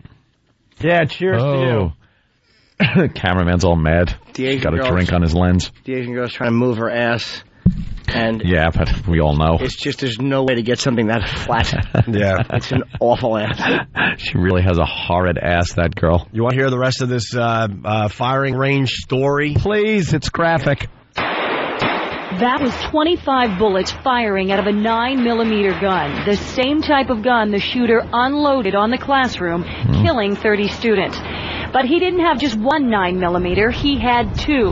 John DeLuca owns Seneca Sporting Range in 18mm? Queens, and he says you can empty a 9mm semi-automatic in seconds. As fast as you squeeze the trigger, the gun will go off as fast as you can pull that trigger. By the way, let's go a little deeper with this. The only reason they did this fluff piece from the firing range, because the news program saw that kid's cell phone footage, the shaky footage, because he was completely freaked out as he pushed record. Yeah. And the news went, man, we almost had it. Almost had something really, But you know what? good. If we go to a firing range and use the same gun used, that would be pretty dramatic for our viewers. Yes. Don't you think? We'll put a graphic disclaimer. How does that help? Puppies! Oh, puppies on the news now. Puppies! Oh, the church challenge. When was the... what was the question? The most recorded rainfall or something. Oh, really? And then they give you years to choose from. All right. And Tyra's got a kangaroo on. Oh, and the other news station has a cute dolphin story. The kangaroo. What's going on with the dolphin? The kangaroo is hopping. I want to bring a kangaroo on, and I want it to jump up and kick E-Rock in the chest. I could kill him. By the way, coming up on CW11, they're modeling new summer swimwear. Hey, sexy. Oh, my God. And they look at us and like put their noses in the air like shock jocks. Really, we're doing more heavy lifting than you idiots. You want more of this story, by the way? Don't tell me there's more. Just a quick reporter finds out how long it takes to reload. And he had to stop and reload. How much time are we talking about there, and how much thought process has to go into that? A split second, he dropped the magazine and reload the next clip. the next magazine into the firearm. Now, the university took 2 hours to notify the campus about the first shooting, and they did so using email. Security expert Michael McCann believes that will be a focus of the investigation. In my experience, the quicker you notify people, the better. Even if you don't have all the information, get a message out to people telling them what's going on, that it's being evaluated, it's being investigated, and at least they know, and that they're not walking into an unknown. All right, well, they got... It's kind of a non-story. Yeah, they got some info out there. What can I tell you? Hey, let's say hi to Steve in Philly. Steve, what's going on today? Hey, O&A, how's it going? Hey, buddy. Hey, listen, I've been listening to your show, man, from the afternoons over in Philly during 9/11, and you guys, your show was cutting edge, and you were all comedy and all, but, man, you were so professional, and I couldn't listen to any news station. I had to listen to you guys because these a-holes that were on the news were doing the same thing that they're doing now. So hats off to you, man. You did a great job. You gotta know how to just shift gears when it's really important, like today. I mean, that seems to be pretty obvious, but I guess maybe it's not to a lot of people. Thank you, Steve. I really appreciate that compliment. Let's say hi to Mike in Boston. Mike, what's going on? How you guys doing today? All right, Mike. I just wanted a quick point of The Simpsons when Ken Brockman's talking a story about like a kitten having a bunch of kittens, and he's like, oh, by the way, the Pope got shot 7 times, more than 11. Yeah, The Simpsons did a very good job with the fluff pieces. Absolutely. That's it. Thanks a lot, guys. Punching out. All right, thank you, sir. I saw a guy last night on the news. I guess we'll talk about it. Did you hold up your little break sign, Dan? Yeah. Oh, goody. Yeah, we'll talk about it after that. But it's a guy that would not stop, no matter what they talked about violent video games. He had brought it up and was being questioned by the press about this situation, and he would not stop. No matter what they asked, he'd turn it around into violent video games or other cause. They couldn't get that out of their mouths fast enough last night. That's what that's the hard-hitting part of this whole problem that they'll for focus this they're on. talking about? Yeah. Not the fact that he's Asian and he's obsessed with this girl. I don't know why Asians do it, but he's like an obsessed foreign national. Yeah. Who just couldn't handle a breakup. Yeah. Well, let's go to the Outer Banks. Violent video games. By the way, how do they like the Civil War? That type of vicious murder. What was that blamed on? Yeah, exactly. Stop it. Yeah. Let's go to Joe from the Outer Banks. Joe. Yeah, I've been switching back and forth only because some of the news stations are bringing the update that I guess he was a student and that's how he got in the dorm. Yes. One, because he was a resident of that dorm. Okay, yeah, that makes sense. Yeah, and two, one other thing, just quick. There was a lot of questioning on why didn't the students try to, subdue this guy. And I've been shot at before, and I think the only thing that goes through your head is get to the safest place you can without getting shot. I mean, there's... But wait, sorry to interrupt you, but who's been questioning that they should have subdued him? A lot of people. Really? That's another thing coming out in the news. Like, why didn't they, tackle the guy or something? If you got a room full of people, you'd figure, somebody's going to make the big rush, but they don't. Who wants to be the front line? Yeah, you guys get behind me, I'll take a few in the belly. Yeah. We all think we'd be a hero in that situation, but I don't know about that. I think we're all, just taking care of ourselves. You need equal footing, which means a gun. Gun versus gun. Gun, and then you just... I'll tell you one thing. If a classroom full of people had guns, guy'd be Swiss cheese. Laying on the floor, mission accomplished. It just doesn't happen the way people would think it would happen. Like, oh, you're going to subdue it. You know what? For the kids that, put their feet up against the doors and did what they could, you know what? God bless them, because those kids, did way above and beyond what... anyone else would have done, and it's really amazing. And what happened was just terrible, man, terrible. All right, thank you, sir. He came back 3 times to that classroom. Yeah, that's terrifying. Let's go to Matt on Long Island. Matt, what's up? Yo, I was watching the Situation Room yesterday, and they had that guy, and they were just waiting for shit to happen, and they have this doctor come on explaining how, gunshot wounds happen, and they were sitting there talking about it for, 20 minutes. The Situation Room? With Wolf Blitzer. At least Wolf Blitzer has a situation in the Situation Room. Yeah. Because most times when I turn on the Situation Room, there's not really a situation going on. It's really who cares. It's who cares stuff. Just the fact that horse's ass had to name it something and a music bed. Yeah.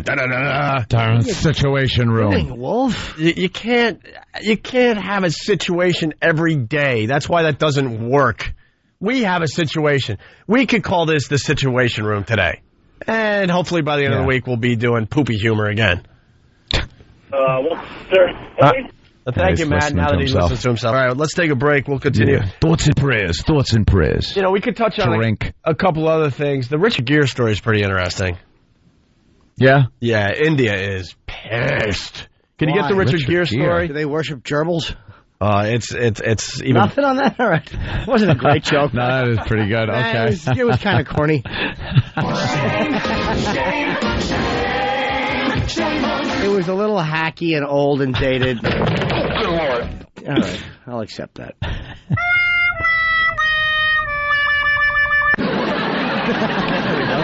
Okay, terrific. Back goes Griffey looking up, and it's out of here! Or is it? No, it's off the wall. My mistake. I have a better joke. Yeah, all right. Why are they mad at him? I know why. He didn't behave like an officer or a gentleman. Bowler nose, beanie wearing Jew boy. Oh, wow. How about one more, Jim?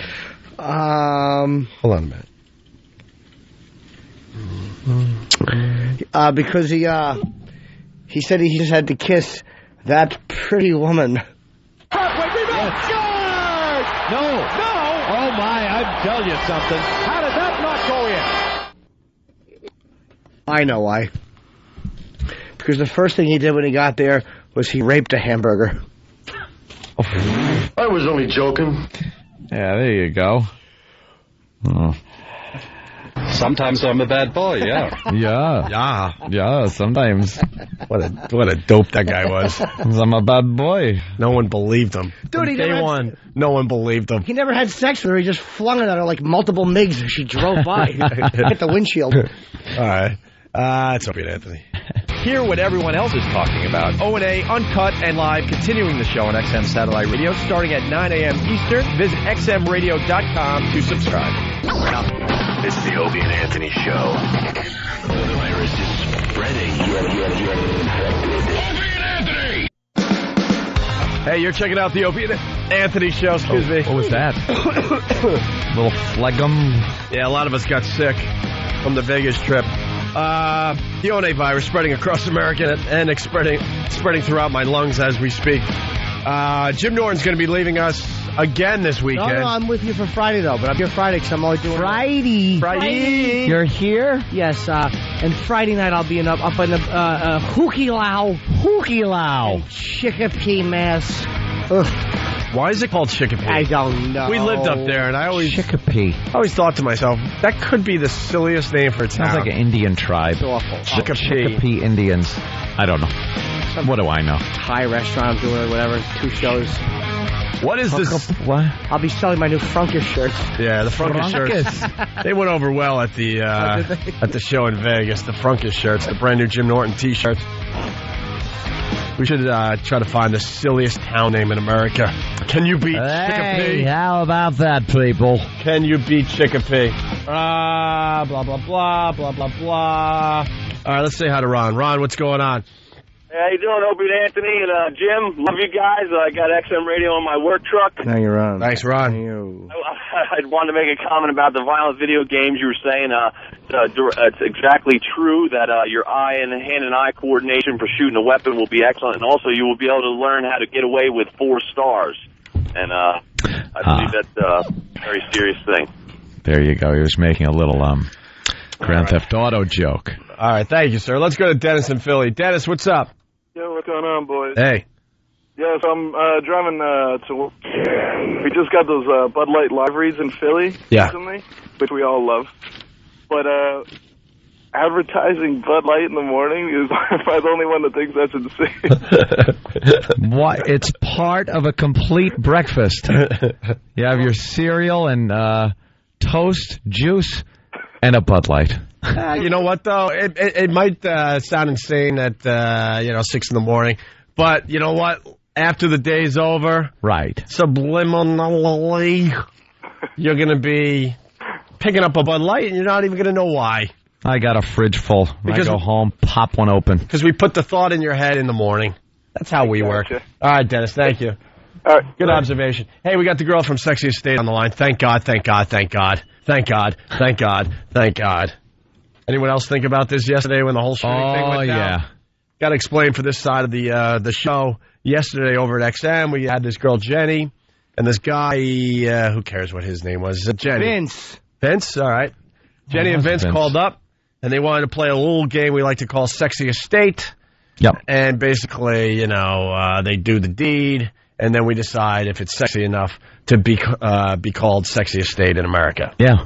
And, well, she called up with a very unusual one. She was at her ex-boyfriend's house. Mm-hmm. Her new boyfriend was home. Or at work. Or at work, somewhere. He was at work. She made the excuse that she was out with her friend Heidi. But she wasn't out with Heidi. No, she was with Vince, her ex-boyfriend. And she said she sees Vince sometimes because Vince is much better. Much better and much... much better in action and physically. That's right. He's better. Than her current boyfriend. But we don't really understand why she's with the current boyfriend if she still likes the ex-boyfriend. Well, Vince doesn't want to commit, was her excuse. And the other guy kind of pays her bills. Yeah, pays the bills. So she's kind of got the best of both worlds. She's got the guy, paying her bills, and then she goes and makes excuses, and she still has sex with the ex-boyfriend. So they called the show, and who are we to stand in their way? They decided they want to do it for us and our audience. And we thought it'd be kind of fun to actually have her call her new boyfriend while she was having sex with her ex-boyfriend. Uh-huh. Literally calling during the act. Yeah. Yeah, she was on the phone. And we're like, act normal. And she was trying to explain where she was and that she'll be home soon and to get, sushi and wine. Yeah. And they had a conversation about dinner and what they were going to have. And she was talking about, I'm feeling better. And as she's saying all this, you could hear when certain things were happening because she wasn't able to carry on her normal conversation without certain barking sounds coming out. Her voice changed. Her voice would change during certain moments. Sounded somebody was rapidly punching Stu. I want to laugh so hard that I would have hurt. Jimmy, don't do that. No laughs today. So we got an update because, I don't know, when the school shooting happened and we heard there was a domestic thing and we're like, oh, my God. Because they did call, by the way, from down there. Somewhere in the D.C. area. Let's say hi to Jenny, get an update. Jenny from D.C. What's up, Jenny? Hey. You were the star of the radio show yesterday. Oh, that's, I guess. Yeah. I feel really bad. So. You felt bad? Well, remember how I told him I had a headache? Yeah. When I came home, he'd gotten me flowers. Oh, what a guy. Wow. Yeah, because I got to explain. Hold on, I got to explain. While Jenny was having sex with her ex-boyfriend, while she was on her cell phone with her new boyfriend, and the guy obviously realized something wasn't quite right, so he's asking her, what's wrong, and Jenny was saying she went out drinking with Heidi, and she's got a little hangover, a little headache. So when you got home, there were flowers waiting for you. Let me tell you something. This idiot you're dating, he's a cuckold. He's a cuckold, and what you ought to do is tie him up and then make him watch you and Vince, and then rip his stupid flowers up and throw them at him. And then Vince will leave, and you can untie the boyfriend, and he'll still stay with you. And before I went for work this morning, he told me I was wonderful. Yeah. Did you and him have sexual relations last night after he gave you flowers? Twice. That's good. So you had sex with your ex, and then you had sex with your current boyfriend. I think Anthony wants to know: Did you take a bath and do a headstand and then take another bath? Yeah. Did you shower? Yes. Oh, okay. Yeah. Anyway, so that's. Huh? A whore. No kidding. I mean, love her. We love you, Jenny. Our audience loves you. Well, someone made the observation because we were all listening in on this thing that was beyond unbelievable. We haven't had a bit like that in a while. And a lot of guys called going, look, guys, this is what sucks about this bit. We're not the ex-boyfriend. We're the sap at home. Yeah. And then everyone was calling yesterday going, when that whole thing went down, everyone was looking at their cell phone praying that their cell phone wasn't going to be the one ringing. Don't ring.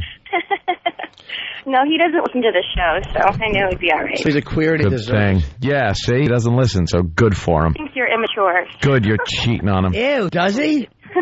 Anyway, I have to go to work. Wait, he thinks our show... Hold on a minute. He thinks our show's immature? He thinks the show is silly. Well, could you call back and do the same exact thing, soon? Absolutely. We'll take it to the next level, though, just a little bit. Yeah, this time on his birthday. Yeah. All right? I want you to be doing something, and he goes, why do you sound really weird? And you go, well, I'm in the dentist's office getting a checkup, and I got all sorts of instruments in my mouth, but I love you so much, I had to call you in the middle of this. I'd want something else. Yeah? I'd want her with maybe her voice muffled a little because her face is in the pillow. Yeah. Oh, he said... Vince is staring at the back of her head. Absolutely. He actually said we're immature. Promise us, Jenny, you'll call soon and do the exact same thing with Vince, and we'll take it to the next level. Okay, I will. Love you guys. All right. There goes Jenny. There's the update. Hey, by the way, I got really... little slut whore. She's great. I got really distracted, and I don't think anybody else is going to come up with this observation that I just came up with. Ooh. Just came up with. Look at this picture right here. Mm-hmm. I know what you mean. You notice? Yep. Did you notice?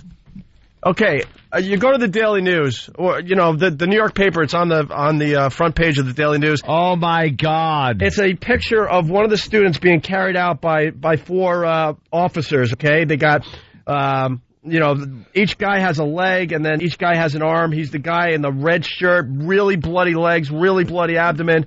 A bullet hole in the side of his chest, right? What the hell is that? Listen, Ant, I just saw this exact picture on the news, and they blurred out his crotch area. So immediately I'm like, why are they blurring out his crotch area? So I picked up the front page of the Daily News. They did not catch this before they got the paper out to everybody. That's his junk. Hold it. That's his junk. Where? Oh, my God. Are you kidding me? No, because there's a couple of things happening here that I don't get. Like what? This up top? Yeah. What's this? That I don't know. What? Belt, probably. No? A belt? It's either a belt or he's... Wow, or he's really... Or he was in town. Wait a minute, yeah. Video. What is that? What is that? Well, because... They did blur it out, though, but they might have that blurred it out looked like violence. Dude, I have an awful suggestion here that it was shot off, kind of. No. And that looks like some debris up top, and it kind of is... Because what is this? It's hanging straight down. That's not his penis, that's his belt. It's just not... He has a belt? Whatever it is, it's too long hanging down. It is. It's not a penis. But this up here is? Absolutely. On the front page of the Daily News today, you see the guys... I don't want them dumping out, so... you see... Penis. They're going to dump out, though, bro. Why? You can say penis. I hope so. You never know with these guys. But anyway, on the front page, the guy's junk is out and flailing in the wind, and they just cubed that out on the news. There's two now. I'm wondering if the news saw that and then didn't know what it was, so cubing it to be like Travis. What are you showing? What are you doing, Travis? Making copies of it to hand out to people? Yeah. No, the exact photo in the post doesn't seem to have it. What? They photoshopped it. Did they Photoshop it out? They absolutely photoshopped it. You can see where they added the background grass. Let me see. What page? On page 9. Front page of the Daily News, it is what it is. It's the guy's junk. And in the post, they actually photoshopped it out. Oh, my God, they did. Wow. Yeah, could you show this? Did you show this to the Power Talkers? The violent image is okay. Yeah, the blood and guts is fine, and the bullet holes is fine, but we better Photoshop the penis off this picture. Amazing, right? That is absolutely Photoshopped out. Isn't that wild? No, wouldn't it be ironic if this one was Photoshopped in? Yeah, somebody. Some creep. Anyway, but I saw in the news they cubed out the area of this kid. I'm like, what is going on? And I reached for the paper, and sure enough, I missed it when I saw it this morning when I got in. That's a little... I don't know which one's more unethical. The one that left it in or the one that Photoshopped it out? Pretty wild, no? Yeah. And then we got White Guy on the line. White Guy, what's up? What's up, guys? I was just going to say, imagine if that thing hanging between his legs was his junk. Yeah, that's a belt. No, it's a belt. You could see it in the. You could definitely see it in the New York Post version that it's a belt because it's a closer shot. Yeah. Great show, guys. Love you. I want to see this thing zoomed in on. I think that is what that is, though. Yeah, it's kind of an awkward angle, though, but... Let's go to Pat in New York. Pat, what's up? That's terrible. What's up, man? Hey. I tell you, that girl's a slut and a half, bro. That's not right what she's doing. Yeah, well... Can I get a number anyway? No, dude, the bottom line is this. He's not a fan of the show.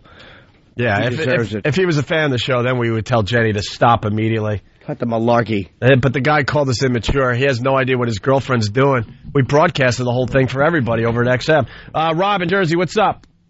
What's going on, guys? How you doing? Good. Hey. Listen, dude, love the show, man. I gotta tell you, since that whole Jenny thing, though, she's a great girl. I wish I could meet her, but every time my girlfriend calls me now and says she's with her friends, I gotta think a little bit harder now. You know what I mean? Yep. All right. I hate her for doing that now. My girlfriend last night, I told her how we did this, and she's like, "Yeah, my friend just invited me to Rome. This girl she knows who lives in Rome." No way. Yeah. I mean, she's like, she wants but for the 18th to the 22nd, like leaving like tomorrow for 4 days because it's her best friend lives in Rome now. Oh, Jimmy. Yeah, my girlfriend's staying at her grandparents' house tonight. Yeah, great. Wait, no, hold on now. And then her best friend has a fiance, so it's not like they'd be out in clubs every night. Mm-hmm. You know. Mm-hmm. So she might go to Rome. And I'm like, but isn't that like romance? And she's like, no, I've been there. It's a very romantic city, I hear, Jimmy. Yes. Oh, that's going to just drive you nuts. It's going to be some... She's going to come back walking with a limp and like humming Mamma Mia, dirty girl. Not going to Rome. Hey, Rome. By the way, for the rest of the country, it's on FoxNews.com, I believe, the same picture we're looking at today. Oh. That it's pixelated. Thank you, Kat from New Jersey, not cubed out. Thank you. Thanks for correcting me, all right? Hey, by the way, we might know the kid that's on the front page of the Daily News. Are you kidding? No. My one of the kids that writes for my site just called me and said, yeah, that guy that you guys are talking about, he's my friend Kevin. So Travis is getting him on the phone right now. That guy, he's okay? Guy. He's okay. From what Josh was just telling me, a kid got shot twice, but he's been in the hospital all night with him. Oh, we're not going to get him on the phone, are we? I don't think we'll get the kid on the phone. We're going to get Josh on the phone to talk about him. All right, cool. Thank you. Mm-hmm. Oh, here's Josh right here. Josh. Hey, guys. What's up? You know the kid that's on the front page of the Daily News? Yeah, that's my friend Kevin. Is he, how's he doing? We left him last night around 10 or so, and he's doing a lot better now. He's still in ICU, but they think he's going to be fine. What are his injuries? He was shot twice in the upper thigh. The second bullet split, I forget the exact medical term, but it split an artery. And so he lost a lot of blood, and he blacked out the scene. Do you realize, I mean, you go to FoxNews.com, you realize your friend's junk is on display for everybody, right? See, I hadn't realized that yet. The first connection we had made was we could see his beard. And that's how we first thought it was him. Right. Oh, that's a beard? Yeah. I thought he had like some kind of like a weird tourniquet or something around his face. I could see his mustache. I didn't realize that's a big beard. Yeah, he has a huge beard, and so we thought immediately that was probably him when we couldn't find him. Oh, wow. And then when we got to the hospital, we found out it was him. Wow, I mean, that's the picture. That's pretty much the picture that's defining this whole thing. Thing. Whenever we couldn't find him, I was looking on the CNN front page, and I saw that picture, and I just thought, wow, that's really tasteless. And then I found out it was my friend. So, and it's beyond tasteless because now you see what he's packing. That looks like a cloth thing around his head, like he's wearing a black. Yeah, that's a big beard. I see it now too. I don't. I still can't figure it out. See this? You still think it looks like cloth, right? Yeah, no, I can't figure out anything. It looks like his face is completely obscured. Well, you can see his mustache. You can see his nose, his eyes, and that. Really? Yeah, Where? Absolutely. Well, Help me out. Well, actually, look at that picture, Ant. That picture is easier. Go look at the picture on the website. Mustache, nose, and those are his eyes. That's his mustache. All right. And that's a bit. That looks like and he has a very. Beard, but I thought it was like he has a very full beard that's a lot longer than the average. The average beard, obviously, whatever. Like he's wearing some kind of a garment that was hiked up over. Yeah. But you were with him all night. Yep. Is he talking? Did he tell you what happened? Actually, he was one of the lucky ones. Even though his injury was pretty serious, he came into the hospital talking, and so he's pretty low on energy. But he's told us a few things. What did he say to you? He said that from what he could remember, he was in German class, and that the Asian kid came in and started looking around, and he walked back out, and then he came in about 3 minutes later and started shooting. Wow. Just out of nowhere starts shooting, and did he say what the reaction was of everybody? If they just started running around in circles screaming, or what was going on? He didn't mention that too much. He was just giving us the basics. By the way, Paul from Delaware, it's not his junk. On MSNBC, the same picture, and you can clearly see it's a belt or strap. We're not talking about the belt or strap. A lot of news organizations have pixelated or photoshopped this kid's junk out of the photo. Yeah, the front page of the Daily News, and if you go to foxnews.com, it's very obvious that they caught the kid pretty much with his pants halfway down. It looks like they pulled the pant leg up, and that belt thing is a tourniquet that someone put on. Oh, that's what all right, that explains, yeah, because thank you, Josh. Josh just explained it. It's some kind of tourniquet because he was losing a lot of blood because he got a gunshot to the artery. Yeah. That's what that is. It's a tourniquet to keep him from bleeding to death. So maybe the other piece is at the other side of the belt. Because it looks odd to be a guy's junk. It's just the way it's facing. It doesn't look like a natural position. I don't know, but... That is so his junk, Jimmy. They photoshopped it out on that, so they might have, They just don't know. Thought it was. There's no doubt in my mind. Hey, Josh. Yeah? When he gets better, ask him. He might not know. What? When he gets better, when your buddy gets better, ask him. So, okay. Has he seen the picture? Does he want to see that picture? Oh, yeah, I talked to him about that. He was pretty embarrassed. Was it? So you did talk about the picture and what you see in it. He still hasn't really seen the picture yet, but we were talking to him about it, and he was just embarrassed that the entire nation's now seen him like that. Right. All right. When is your friend getting out? We're expecting it to be about 2 weeks. Wow. Because where the artery burst, they still haven't removed the second bullet yet. Oh. Yeah. All right, Josh. Anything else you want to add? What was that? My phone's breaking. Anything else you wanted to add? I think that's it. I think this speaks for itself. Okay. Thank you, sir. All right. Thanks. Ooh. And that guy's credible, Steve? That's the guy, right? Yeah. That was his friend? Yeah, Josh emailed me last night from lockdown saying, because I knew he went to Virginia Tech. He said, I'm okay. They're just locked us all down in a common area. So, yeah, I saw it on YouTube, so it has to be true. Yes, right. Exactly. Thank you. All right, let's go to Brian in Florida. Brian. Yo, guys, what's up? Hey. Brian. Love the show. Hey, I'm looking at the cover of the Sun Sentinel down here in South Florida. Yeah. And that picture's on the front page, and that's definitely his junk hanging out.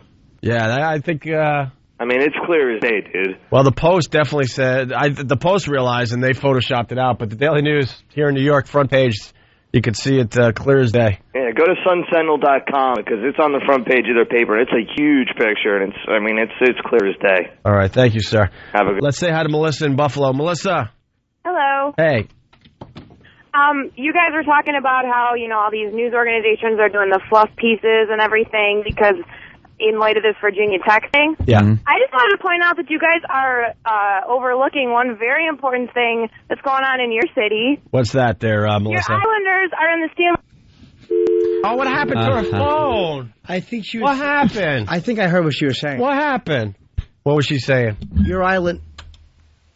Yeah, something like that. What, Jimmy? What?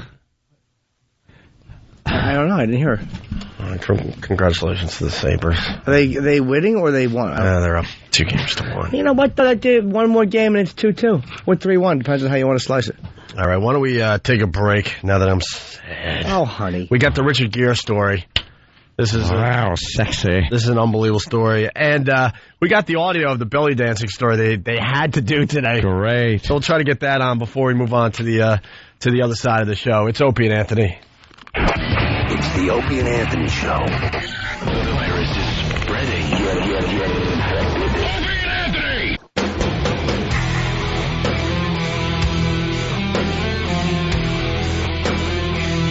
It's the Opie and Anthony Show. The One virus spreading across America. There, I dumped. We still have stupid people that work around us. Stupid people. Moron.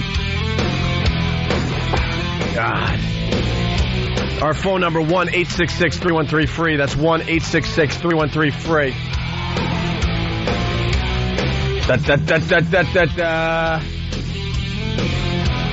Got the Richard Gere story.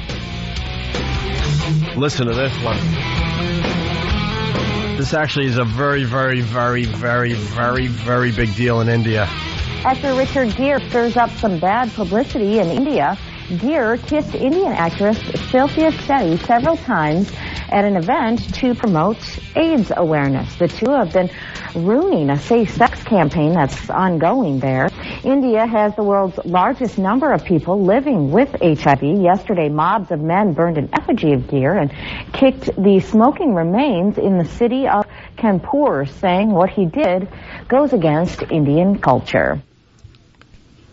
Lovely culture. Yeah. Do they realize how non-threatening that actually is? Yeah, exactly. Do they know anything about Richard Gere? Although, I guess you're not allowed to show any kind of affection toward women in public or something. Is that it? Something like that, yeah. I've heard that whole Bollywood thing. Can people stop burning effigies? That's something white people don't do. Around the world, we don't burn, and because the effigies are never good. It's always like 6 pillows with a wig on it. Could they at least either A, get someone who knows how to make an effigy look like the guy? Or a big dopey paper mache thing? It always looks the same. They have a bunch of effigies, and they just tell you who it is while it's on fire. Yeah. They always burn the head first, so you can't see that effigy looks nothing like the person. I want to be an effigy maker. I want to make good effigies in the Middle East. Effigy. Don't say it. You say it too much, it sounds weird. Effigy. Effigy. Sounds like you're abbreviating. I'm going to go effigy. Hey, everyone's talking about the shooting, obviously, except for CW11 here in New York. We kind of referred to this, but just in case you didn't believe us, this went on this morning. Mm-hmm. While all hell broke loose yesterday, you would think they would get their crap together for today's news programs. Oh, no, they decided this was very important to do today. Good morning, guys. I like that. How about a little shake with them Moroccan fries? Belly dancing may just be the perfect way to satisfy both your hunger and your visual appetite. It's truly bellylicious. Gonna get a touchdown, gonna take you out. That's right, put your pom-poms on, getting everybody fired up. I'm on tonight, you know my hips don't lie, and I'm starting to feel your joy. Shake off all your inhibitions because the Lower East Side hotspot, Katra, is looking for belly dancers. Girls with beautiful personalities, beautiful looks, girls who can shake that booty. Can I say that? I know someone like that. Am I doing it? See, I don't have the dangles. Right there. You don't need a magic carpet for this exotic getaway. With hookahs, candles, silk furnishings, Katra mixes up just the right sultry Moroccan ambiance. From the decor to the food to the drinks to the dancers, it's basically like you just don't have to go to Marrakesh. You have it here in New York City. You shouldn't be learning this your first lesson. You're more advanced than They're drinking. Dinner and belly dance package, and you can satisfy your belly inside and out. This is a great workout. This is working everything. They're just ridiculous. That was, like I said earlier, we're labeled shock jocks, and we know what the thing to do today is. And they're doing a whole piece on belly dance, and then they go back to the studio and they talk about a drink called the Hip Shaker. And back in the studio, all the anchors are trying to belly dance. Of course they are. They have to be silly. The whole nation pretty much is in mourning. If you look at the networks, and they'd rather try the belly dancing live on their news program this morning. And to help grease up those hips, a house special drink appropriately called the Hip Shaker. Going to use some B2 vodka, which has caffeine and taurine, so it gives you some shaking all night long. Cheers to you and to you. And if you're scared that your jiggle may lead to some giggles, rent out your own private space. It's just an isolated moving and your hips move because of that. But you never know. After a few lessons, you may be ready to spin into Spotlight. Katra is located in downtown Manhattan at 217 Bowery. If you're interested in taking belly dancing lessons or if you want to try out to become a belly dancer, they're holding auditions all this month. For more, meet us on the web at tw11.com/Julie. And now, you guys are in luck because your belly dancer outfits are still at the cleaners. So I just brought this scarf and you take it arm's length. Turn sideways, whip the left arm around. Yep. Circle back twice. Circle front twice. Okay. They're all belly dancing now. Turn the chest out. And by the way, 32 dead. Yeah. Let's not forget. Nice, guys. Is this the whole like? Taking your hips, but it's really your knees. Just like that, guys. What are they trying for here? All right, up next. Wait. Here's the best part, and then we'll get into it. So it's quick. Like that, guys. Take it away. All right, up next, these sweet little puppies. Up next, these sweet little puppies are up for adoption. We'll be right back. Stay tuned. You're watching the CW11 Morning News. News. They said morning news. Did you they say actually news? said the morning news. There are so many issues to be discussed here with this shooting. Whether you want to talk about, the gun control issue, the stupid video game thing. There's plenty of other issues. Security in schools. There's just room for debate here. There's for serious news, and they're belly dancing and getting the whole team up to be wacky. There should be a disclaimer that basically says, look, we're just a bunch of talking heads that know how to read real good. Yeah. We can't really think on this program, so maybe you should go to the network today. And now they got the bathing beauty. Bathing beauties. But how do they get, let me ask you, how come they have certain FCC leeway that we don't? That is not a news show. No, that's not a news show. We talk about the news probably more than they do. Oh, yeah. They get better guests than we do. Yeah. I'm sorry, that is not a news show. How they get, and yet meanwhile they would have language freedom, or if somebody slipped on the air and dropped an F-bomb, they wouldn't get a thing because it's a live news broadcast. Yeah. They have all that FCC leeway that we don't, and it's crap. The Geico caveman, it always makes me laugh. That should be a funny sitcom. Hey, I love looking at hot girls like anyone else, but today's not the day. They said coming up, the latest, bathing beauties for this summer. Well, you could look at them, but just not as on a news program. Yeah. Not on a news program. You go to the internet. I don't have much more respect for Wolf in this Situation Room, because there's a part of me that says, well, as disgusting as this is, that's a more honest thing of what the news is. CW, to me, is in a weird way, it's honest news. Hi, this is what we are. Asses. We're idiots. There's a team of writers that tells us exactly what to do.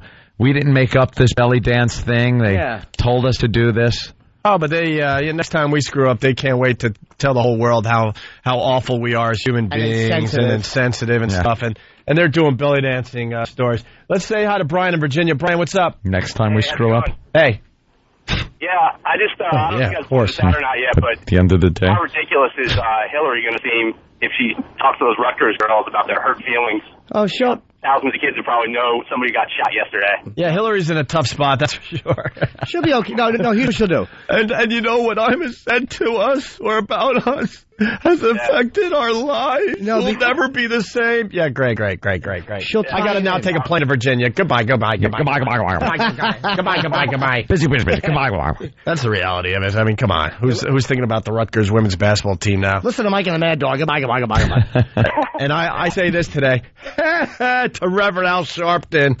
No one's listening to you today, buddy. Out of the news. So long, Rev. So long. Were you cringing last night when this thing first happened? I was kind of going, oh, if this turns out to be some kind of black-white thing, oh, is it going to be bad? Oh, yeah. Like, I thought it was just going to increase the racial tension. Race stuff like that, though, very rarely do you see like a racial mass murder like that. Like, yeah, that's something that.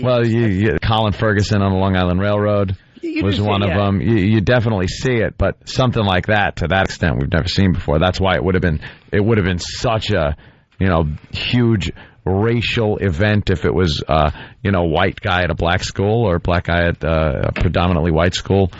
And incidentally, like we said, and like Patrice predicted, and like we've been talking about, one of the stations here, the one Donnell Rawlings is on, I just know that because he's my friend, is a black hip-hop station, I think, and they're not going to play rap with certain lyrics now. So to you dummies in hip-hop who are smashing Imus and happy to see him go down and blah, blah, blah, and weren't defending his free speech and all that nonsense, what did you think was going to happen? Now some of your music is not going to get played. Yeah. Good. That's what you get. Hey, I got to interrupt you, Jimmy, because Taylor from Nebraska says, don't let her go to Rome.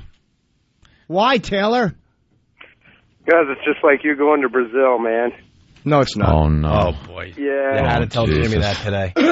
I'll tell you what, first of all, she's not going to Rome for trannies. Second of all, wow, did I swing a miss on that one? I thought that was going to laugh. I didn't go for that. All right. But, no, here's the difference. I'm sorry I did that. I'm embarrassed that I did that. I despise you. Yeah. No, she has a friend, her best friend, who is engaged to be married. So it's gonna be like a kind of like a hanging with people who are responsible. Yeah, I'm sure. And it's not gonna be like it's not gonna be like her sleeping with anybody or doing anything that she shouldn't do. All right. Hey, Will the trucker. Hey. What's going on, Will? I got to call Opie out this morning. Yeah. Why? He just said that he likes looking at girls just as much as the next guy, but just yesterday he said if you sit there and say you like to do something, you really don't. Huh. Okay, there you go. Opie does like looking at girls, though. Many times he and I have sat on the sofa under a blanket and looked at pornography together. That was the biggest stretch of the day right there. Yes, it was. And for that, you get this. It's Friday, April 20th, the Hucky Lou. It's the Comedy Connection in Chicopee, Mass. First time ever there. And 2 shows, 7 and 10:30. 413-593-5522. 413-593.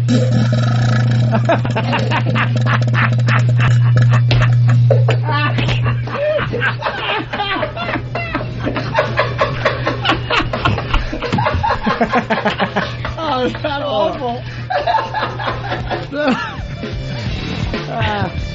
What a pleasure. That's great. That's what you get for your dumb observation. If you're not joining us over at XM, have a great day.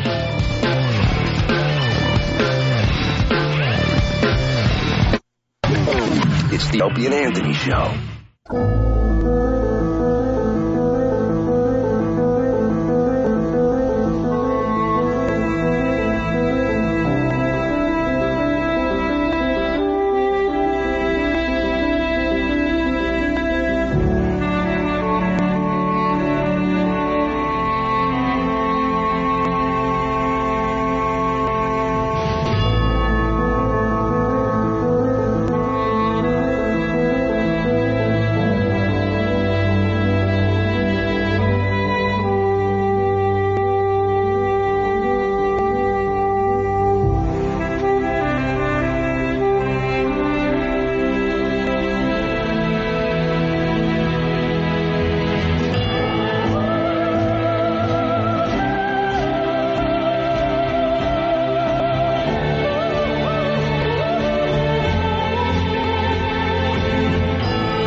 Where's Mikey the chimp?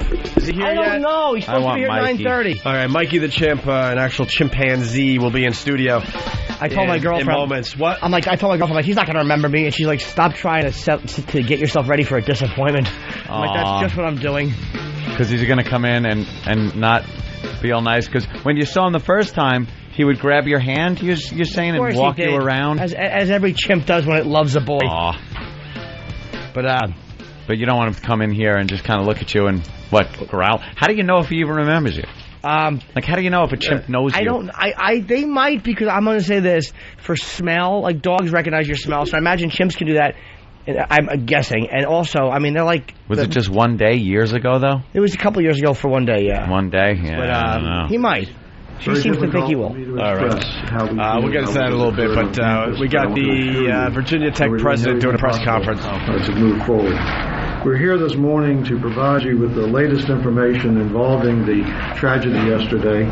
Captain Flincham and State Police Colonel Steve Flaherty will provide you with the latest information on the investigation, and we'll continue to work with law enforcement agencies to notify family members of the deceased. So as we do that, and as I know many of you will approach some of these families, please keep in mind the terrible tragedy that they're experiencing. Sure. I have some additional information regarding how the Virginia Tech community will move forward and begin recovery in the next hours and days. First of all, Virginia Tech will cancel all classes for the remainder of the week to allow students the time they need to grieve and seek assistance as needed.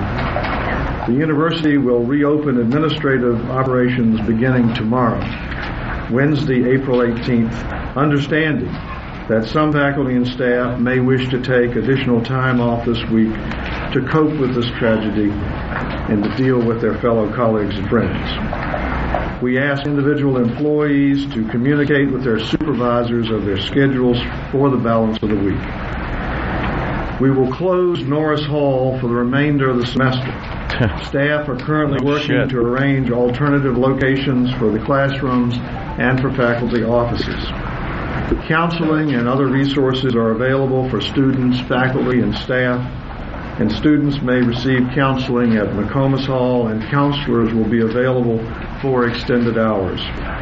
Employees may receive needed support by going to the Brush Mountain Room in the Squire Student Center throughout the day.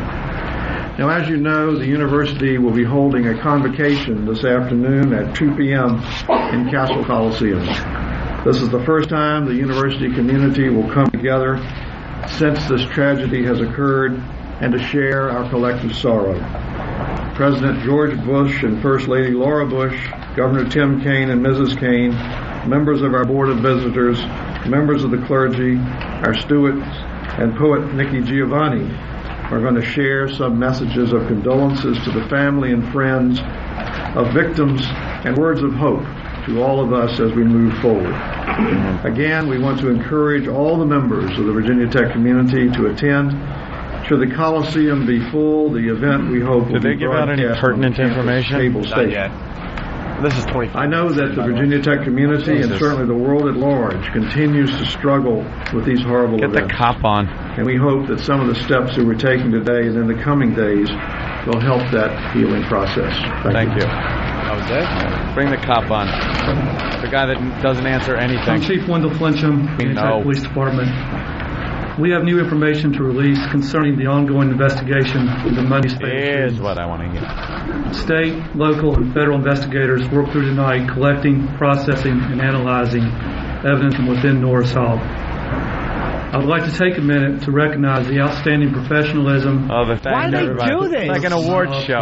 Again. Since that initial 911 call came into our dispatch center. Fucking stop it. I wouldn't be thanking anyone. I also want to commend the response and dedication of those officers and investigators with the Blacksburg Police. What the fuck is this new trend?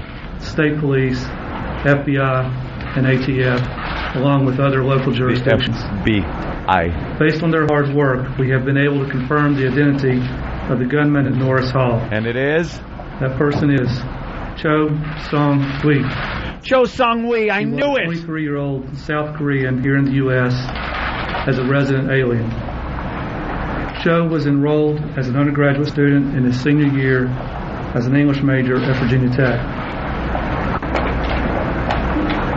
Cho was in the U.S. with a residence established in Centerville, Virginia, and was living on campus in Harper Hall.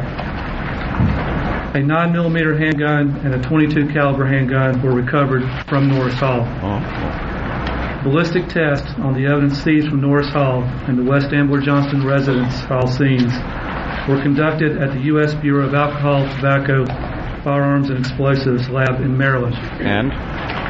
Lab results confirmed that one of the two weapons seized in Norris Hall was used in both shootings. All of the deceased have been transported to the medical examiner's office in Roanoke for examination and identification. The names of the 32 deceased students and faculty will be released once all victims are positively identified and next of kin are notified. Dr. Fierro, the Chief Medical Examiner of Virginia, will go into more detail into that in a minute. I want to follow up on discussion from yesterday about the person of interest from the first shooting at the residence hall. That individual was an acquaintance of the female victim that was killed at West Ambler Johnston Hall. He was stopped in his vehicle off campus and detained for questioning. As officers were interviewing him, the shootings in Norris Hall were reported. We are still looking to him for information as the investigation continues. We also have no information at this time to relate the on-campus bomb threats made in the last 2 weeks to either of yesterday's events. Good morning. I'm Colonel Steve Flaherty. I'm the Superintendent of Virginia State Police. And first and foremost, I want to say to you that the men and women of the Virginia State Police, we have the families, the staff here at Virginia Tech, the law enforcement agency involved in our thoughts and prayers, and hope that you will as well. This is truly a cooperative effort among law enforcement at the federal, state, and local level, and you have the agencies represented here, not only law enforcement, medical examiner's office, and staff at Virginia Tech, but you also have agencies that are working beyond Blacksburg and other parts of the state. We want to keep all those people in mind. I want you to understand that the scene that we've had to deal with, we've had dozens and dozens of investigators, special agents from various agencies, detectives from various agencies that have been working around the clock on a horrific crime scene. You all have reported that this is the most horrific incident that's occurred on a college campus in our country, and the scene certainly bore that out. What went on during that incident certainly caused tremendous chaos and panic in Norris Hall. As a result, it's greatly complicated our being able to process the scene. If you can imagine that at the crime scene that the personal effects were strewn about the entire second floor at Norris Hall. So it made it much more difficult for us to identify students and faculty members that were victims. Victims were found in at least 4 classrooms as well as a stairwell. We know that there were a number of heroic events that took place, students and faculty alike. Within minutes of this tragedy unfolding, the gunman was discovered among several of the victims in one of the classrooms. He had taken his own life. Now I want to further explore just a bit this idea of additional shooters or accomplices or whatnot. What has just been reported to you is that the ballistics test says that one of the weapons used in Norris Hall was also used in the AJW shooting. The evidence has not led us to where we can say with all certainty that the same shooter was involved at both instances. No? That's what the other guy said. So we are now exploring that evidence and trying to make that trail. It's certainly reasonable for us to assume that Cho was the shooter in both places, but we don't have the evidence to take us there at this particular point in time. We also have no evidence to indicate that there's any accomplice at either event, but we are exploring whether or not there was someone that may or may not have helped Cho at any point during his planning or during his execution of this particular event.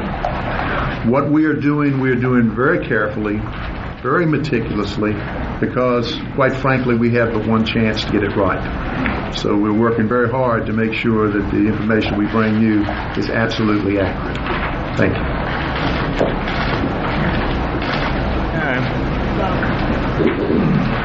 Good morning. I'm Dr. Marcella Fiero. She's a midget. I serve as the Chief Medical Examiner for the Commonwealth. She got a bump on her head? First, I would like to say that our She's throwing a ball into a closet full of ghosts. Virginia Tech, fucking creepy little lady. Friends, I can't even see her head. and those who survived, those who died in the event. Give her a boost. Heartbroken as they are. I've been asked to speak to the process of what we will be doing with the victims of this crime. We will be working first. You know, what's creepy is two things. It's weird when something like this happens. I mean, I guess because I have a girlfriend now, like the first thing you think of is like, imagine that's your chick in a fucking classroom shot. Like you say goodbye, you're like, all right, I'll talk to you later. Just fucking gunned down. Pretty awful. And imagine being that guy. That guy has roommates somewhere. Yeah. Who said you know, something to him that morning. Yep. You know, what are you doing? Nothing. All right. And you go out and he's fucking shooting up rooms full of people. Well, Asians have been stressed out at colleges lately, man. I think Asian culture stresses college. They usually hurl themselves out the windows when their grades are, A minus. Yeah. What's his name? Cho Sung Hugh. Someone on his... We, I thought. Or is it we? We. So it's what? Cho Sung We. And then someone on his feedback said, isn't that where Jimmy is performing this weekend? Yeah. In Chicopee, Massachusetts. Yeah, it does sound like it. Jesus. Hooky Low. That's like an Asian version of John Wilkes Booth or Lee Harvey Oswald. Right. Even he has the middle name. But it's like when you set out to do that, like you're walking to your girlfriend's house. She's done. Let's see. Poltergeist lady. Good morning. To say. I'm John Marshall, Secretary of Public Safety for the Commonwealth of Virginia. Governor Kane was deeply saddened when he received the news about yesterday's tragic events. He continues to keep the victims and their families and the students here at Virginia Tech in his thoughts and prayers. Yesterday afternoon, the governor declared a state of emergency, directing state agencies to provide whatever resources and equipment that are needed to address the situation. Are we done with this? Yeah. Yes. The Virginia State Police is done with this on site. All right, we'll 15 minutes ago. We'll monitor the whole thing. So why can't they confirm that it's one gunman yet? That's cop talk. Just basic. That's cop talk. A technicality. They know it's the same guy. Just they a technicality. Can't say it yet. Hey, Joe Compton from Boston, very mad at us. Hypocrites. Who died and left you three, the news police? I tune into O&A for comedy. I tune into O&A for comedy. 33 people die and the country cries. How many Marines will die today? Will you guys devote the rest of your shows to our fallen Marines? We have commented. I said that this morning. We've talked about that quite a bit, stupid jizz bucket. We've commented on that a lot. That's been an ongoing theme with the show. We talk about how the news just blows off the fact that our boys and girls are dying over there. Well, with the pretty much every civil war going on, I was this morning looking at that saying, imagine that every day. And that's living in Iraq. Yeah, that's what's going on over there. People drive up with car bombs and boom, 30, 60, 100 people gone. We do comment. I mean, the way we do it is all of a sudden like that Anna Nicole Smith story was massively huge and we're like, oh yeah, by the way, 6 dead today.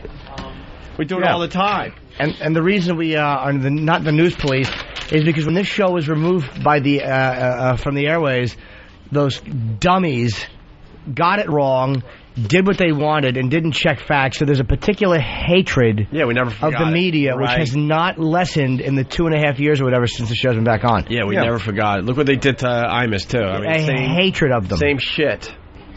They get one little sound bite out of context. They don't explain, whatever. And you guys know the story. The bottom line is they will win. The media will always win. You're not going to beat the media as a whole. Yeah. But to know that you've made some of their lives miserable and that one douche got fired, I mean, there's certain things you can't take solace in. Because they're awful. All right, let's say hi to Bill in Charleston. Bill, what's up? Hello, Bill.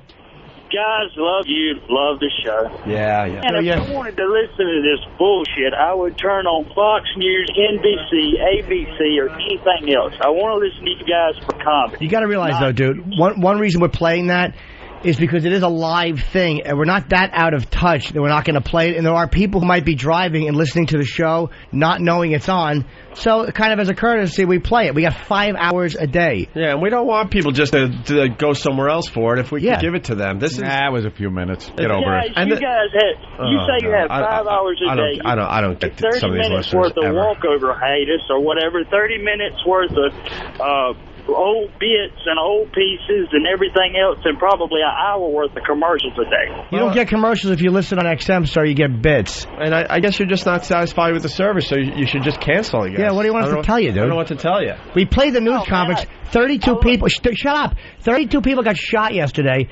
We played the live news conference where they released the guy's name, and you're saying that we should have what?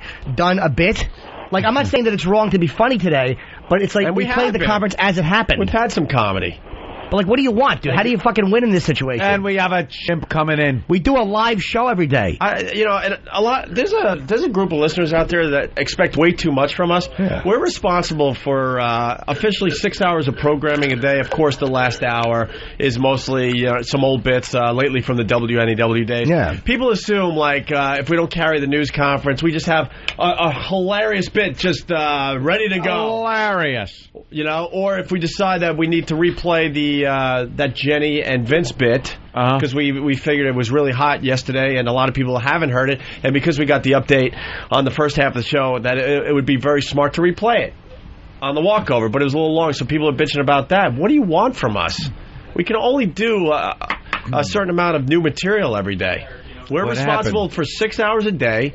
We an hour of that we know we're playing bits that most of the audience has never heard. We ruled right up until yesterday. Right. Now, we do what happened? We do the fill-in bits instead of commercials.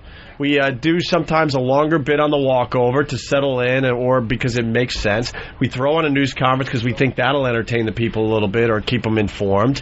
What do you want from us? All right, let's. We're not going to have the special moments every day. I would love for that to be the case, but it's not going to happen. Where's the monkey? Yeah, who's that? Who are you? I'm just a visitor. I'm the only walkover person today. Well, you're representing a lot of people, so you better laugh extra hard today. Who are you? What's that? Who are you? My name's Al. Where are you from, Al? Al. Where are you from? I'm originally from here, but I've been living in Brazil the last year. Cool. Were you mad when Brando cut your head off in Apocalypse Now? He looks just like shit. I'm a saucier. I'm a saucier. The meat was gray, man. You've heard that one before? Too many times. Oh, good. Okay, good. Jimmy's on it then. Yeah, I'll hold this. And why are you in Brazil there, Al? My wife dragged me down there. She Brazilian? Is that? She Brazilian? Yeah. Nice. Everything's all right. Choice. Yeah, they're great. We talk about Rio if you want. Yeah. You speak Portuguese? Fala português? Sim. Volta de praia means go back to work.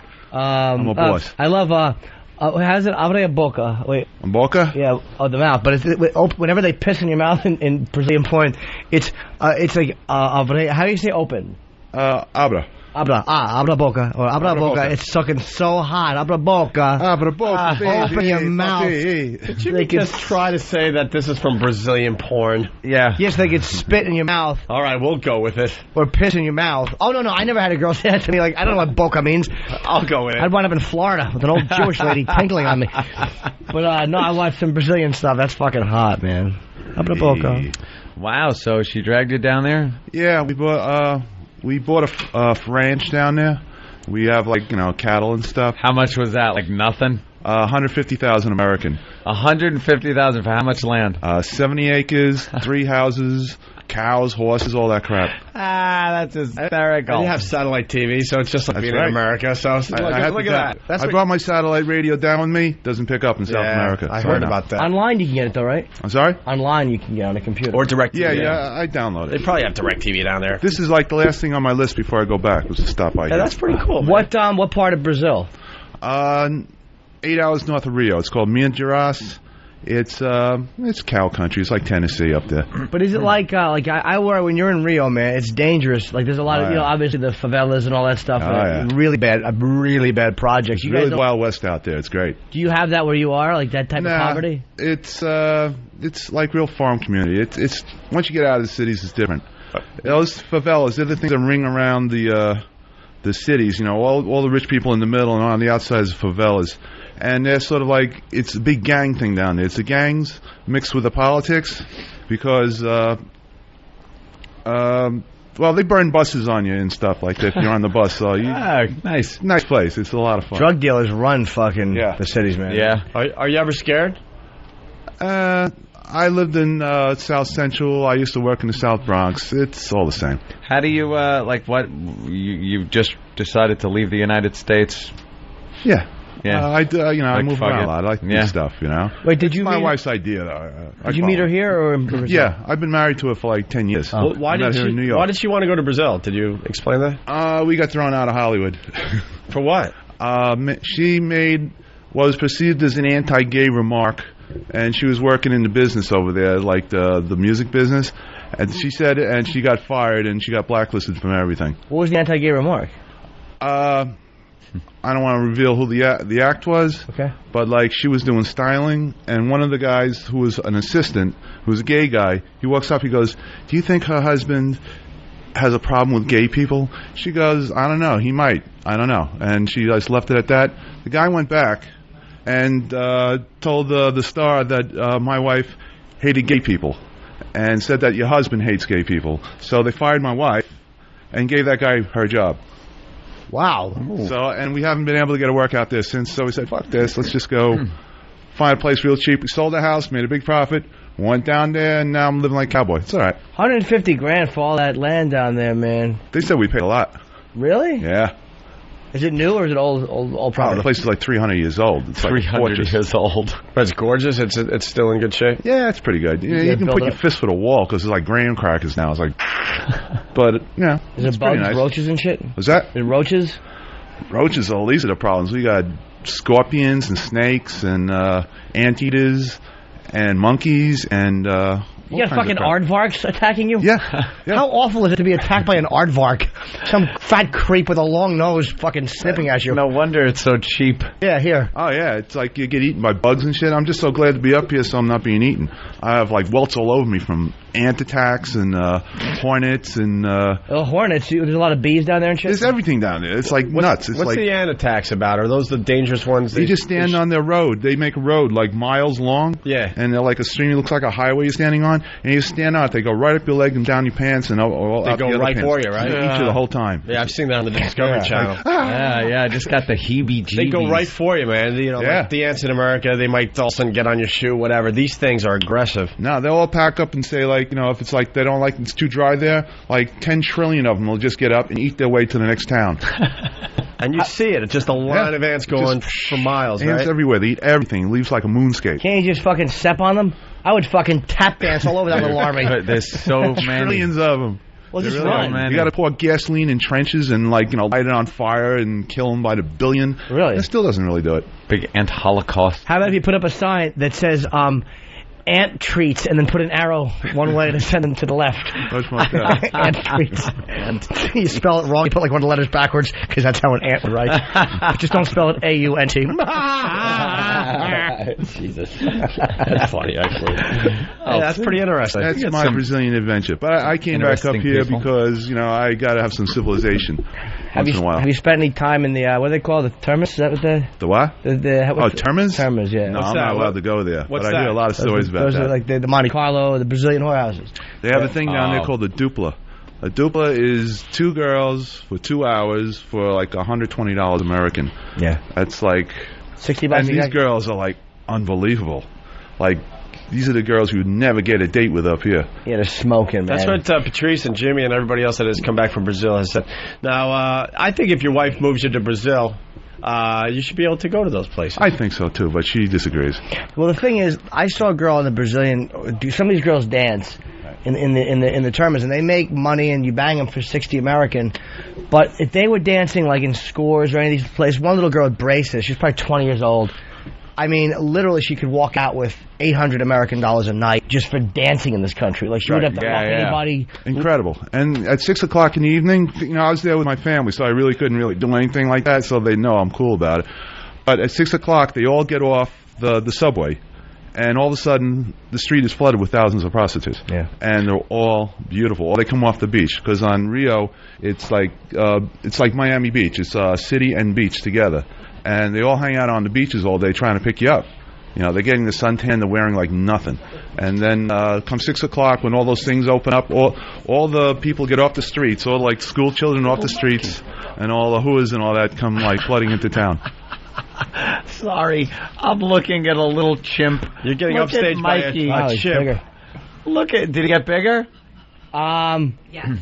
Yes. Mikey is adorable. He's very cute. Oh my God, we're gonna have a chimp on the show in a few minutes. Wait, let's finish up with this guy, and then we'll take a break. And yeah, I'm done with him. No, he's fine. Okay. All right, bro. Thank you for your stories. Very interesting. Look, he wants to shake Sam's hand. Look how cute Mikey is. Oh, my God. All right, why don't we take a break? When we get back... Oh, he wants the microphone. It's Mikey the chimp that worked with little Jimmy Norton. He's a good boy. He's shaking hands with people like a human being. That's a little strange. It's adorable. Let's go pet the monkey. All right, we'll be back. Onions. Why does my crotch smell like onions? I don't remember eating onions. Did I sit in onions? Did I sit in onions? Oh,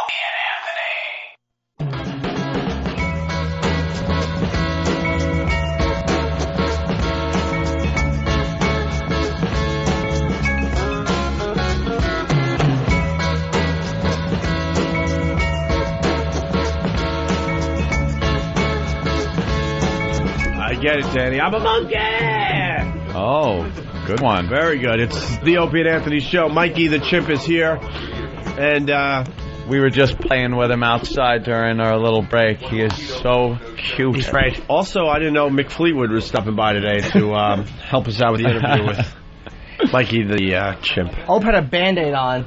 It was so weird because start from the beginning. We go to break, and the chimp's out there, and I'm thinking, all right. It decided how to shake everybody's hand. It's got to shake everyone's hand, but what he does is he takes your hand and then smells it. Right. Like he'll pull it right up to his nose, and he smells your hand, so he kind of gets to know you.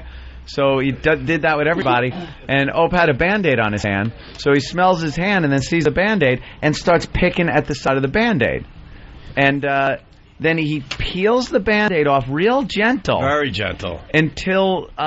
he sees the boo-boo. Your boo-boo is exposed. Because one of the handlers goes, he notices that you have a boo-boo. He wants to make sure you're okay. So like, get out of here. He then sees the boo-boo, and he gently starts touching, like, your boo-boo.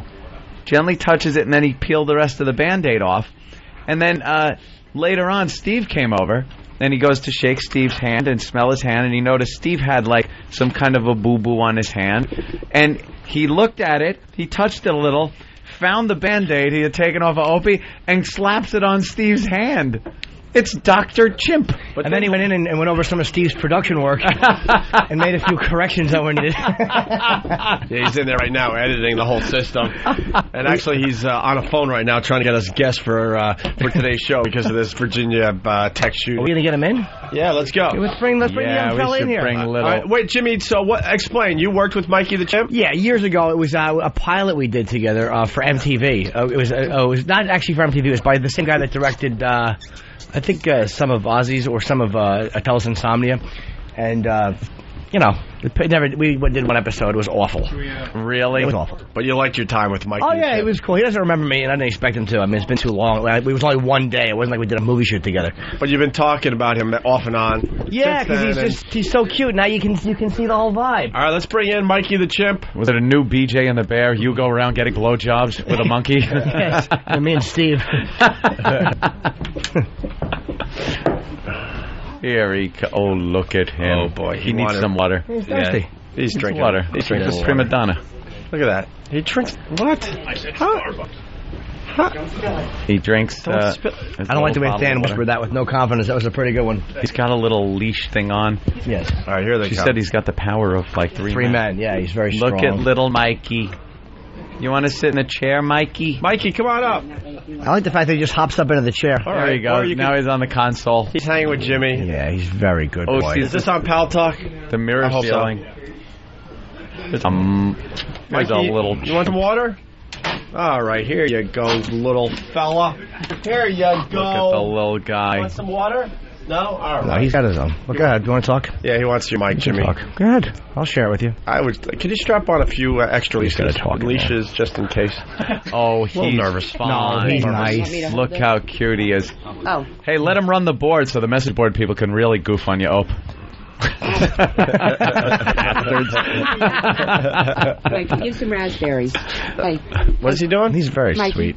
Mikey. Hey, fella. you want to give some raspberries? He's by Jimmy. Look. He's very. He likes Jimmy. He's staring right at you. I hope that's not what he does right before he attacks. Right before he de-eyes you. No. You thirsty? I was watching some of the videos from your site. What's the website? It's God, I can't remember it. MikeyTheChimp.org. MikeyTheChimp.org. And I was watching some of the videos of him working with like block puzzles and stuff. And he's amazing. Isn't he amazing? Yeah, like he's putting shapes in the various holes that were the same shape as the pieces that he was taking out. He's so smart. Yeah. He has quite a bit of cognitive skills. Yeah. And then the thing with the Band-Aid was amazing. Like, to me, that is just astounding. He peeled off Opie's Band-Aid, saw that Steve had a little injury, and went to, Dr. Mikey, put the Band-Aid on Steve. That was really nice. Yeah, it was sweet. Is he taught things like that, or he just kind of figures out when he sees a Band-Aid, he knows that there's a boo-boo underneath? Yeah, he knows there's a boo-boo underneath, of course, because he's had boo-boos. Yeah. So I put Band-Aids on him. Really? Yeah. He doesn't just peel them off? Well, yeah, he does, but I hold him on him with all that hair. Look at his arms around Jimmy. They're sharing water. Look, he's helping Jimmy drink. How adorable is this? You're killing me. Jimmy, you better make sure you drink quick. Oh, okay. You're killing me. See, the shock jocks, we're not that shocking. Look at him. We find it adorable. Who doesn't have a soft spot for a chimp? Apparently he does. Look at him. He's got his hand on Jimmy's head. It's very nice. Now, where did you pick him up? Like, how did you get Mikey? We adopted him from a foundation. And also adopted his smaller brother, so we would have two of them. I saw him on the video. Yeah. And it must be because everything you hear, and it makes sense. They don't make good pets. They're not like people can go out and get them like a dog or a cat. So how do you keep them, and what makes you guys qualified to have Mikey as opposed to somebody that just wants to have one as a pet? Okay. Well, first of all, if anyone even remotely thinks that Mikey's trying to steal someone's chair, thinks that they're pets, that would be a warning sign right there, because right now Mikey has the strength of 3 adult men. We are USDA licensed, which is through the government. I also have a degree in animal behavior, and we first started out with monkeys and then with chimps. They're very, very highly intelligent animals. They have their own minds, obviously, as we can see, and they choose to do what they like to do. There's a lot of people that do work with chimps, and they don't quite understand their behavior. It is a thing where you have to know their behavior in order to be able to understand them and be able to handle them properly because of their strength and because of their independent ways. Yeah, I guess each one is very individual as far as their personalities go. Yes, they are. Mikey's very outgoing. He's very energized. His little brother is very calm, kind of likes to sit around. Is it hard to overcome the instinctual part of what he's all about with being pretty much domestic, I guess, because he's in a facility with you guys all the time. But do you notice a lot of the instinctual animal instinct that comes out in him? Is that? Oh yeah, he still has that. Yeah. With food, he doesn't like to share food. Now he'll share food with humans, but when he goes to share food with his brother, no. Really? No, that's not permitted. His mouth is dripping. He got a mouthful of water. Spit it at Jimmy. No, don't spit it at Jimmy. I would laugh my ass off. He's using that cute little chimp part of his mouth, the bottom part, to hold the water. He's helping you get your mic back up. I know. Even he knows that I talk off mic sometimes. Yeah, come on, use the mic. You hear you remember the guy who got attacked, but they weren't by his chimps. The guy who was going to give cake to his chimp and the 2 adults. Oh, that was an awful story. Right, yeah. That's not something that would happen with your own, right? Oh, absolutely not. No, they were not his chimp. That was not his chimp that attacked him. Unfortunately, the facility didn't lock the caging. And the chimps, that's what I was referring to with the food. That's an animal instinct. Yeah. The other chimps saw that they had brought cake, which is food, for the other chimp, and, they obviously wanted some of that. And, male chimps have normally a problem with men, because of the domination thing.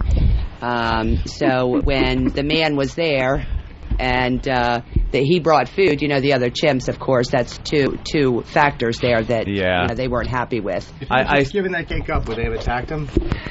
Yes. Handed it over? Oh, they would have. Yeah, they still Jimmy, would is have that chimp-proof? Is that a chimp-proof bottle? What do you got, buddy? He's trying to open up Jimmy's Mucinex. I saw something here's on another bottle of water. I saw something on the Discovery Channel about that incident and a couple of other incidents of chimpanzees. They were showing how powerful they are and how awful a pet they would make.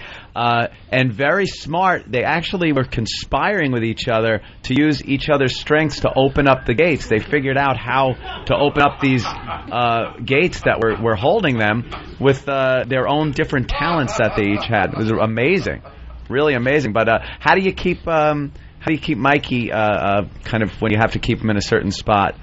Well, he has a habitat, and I think it all depends on where they are also. His habitat is very large, has a lot of climbing apparatuses and he's swinging. happy to be there. And he's happy to be there. Yeah, he is. And he's not in there all the time. He does come out with us, and he interacts with us. He interacts with some of the other animals that we have at home. What other animals you got at home? We have 10 monkeys, and then we have a baby bear.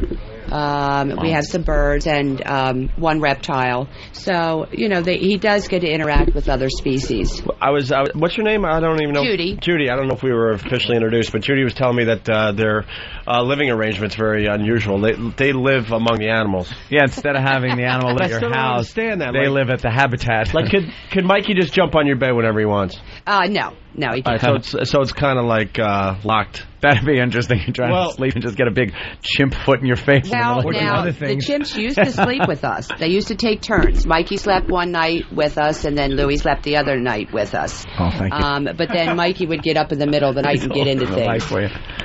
He's pushing my head to the mic. I'm sorry to interrupt you, but Mikey apparently thinks that I should talk, and he's actually guiding. I've done this so many times in cars.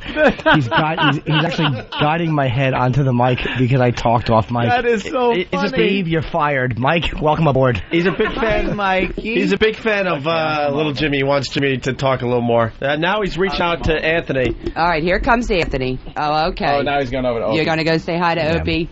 He's looking at your boo-boo again. Oh, he's looking at Opie's boo-boo. Okay, you're going to go over and you have to be careful. Don't knock rip my head off. Oh, he's nice. He's a good boy. Don't knock anything over. Look, he's a good boy. He's very nice. He won't bother you. He's over there on Ope's side now. Ope's Mike.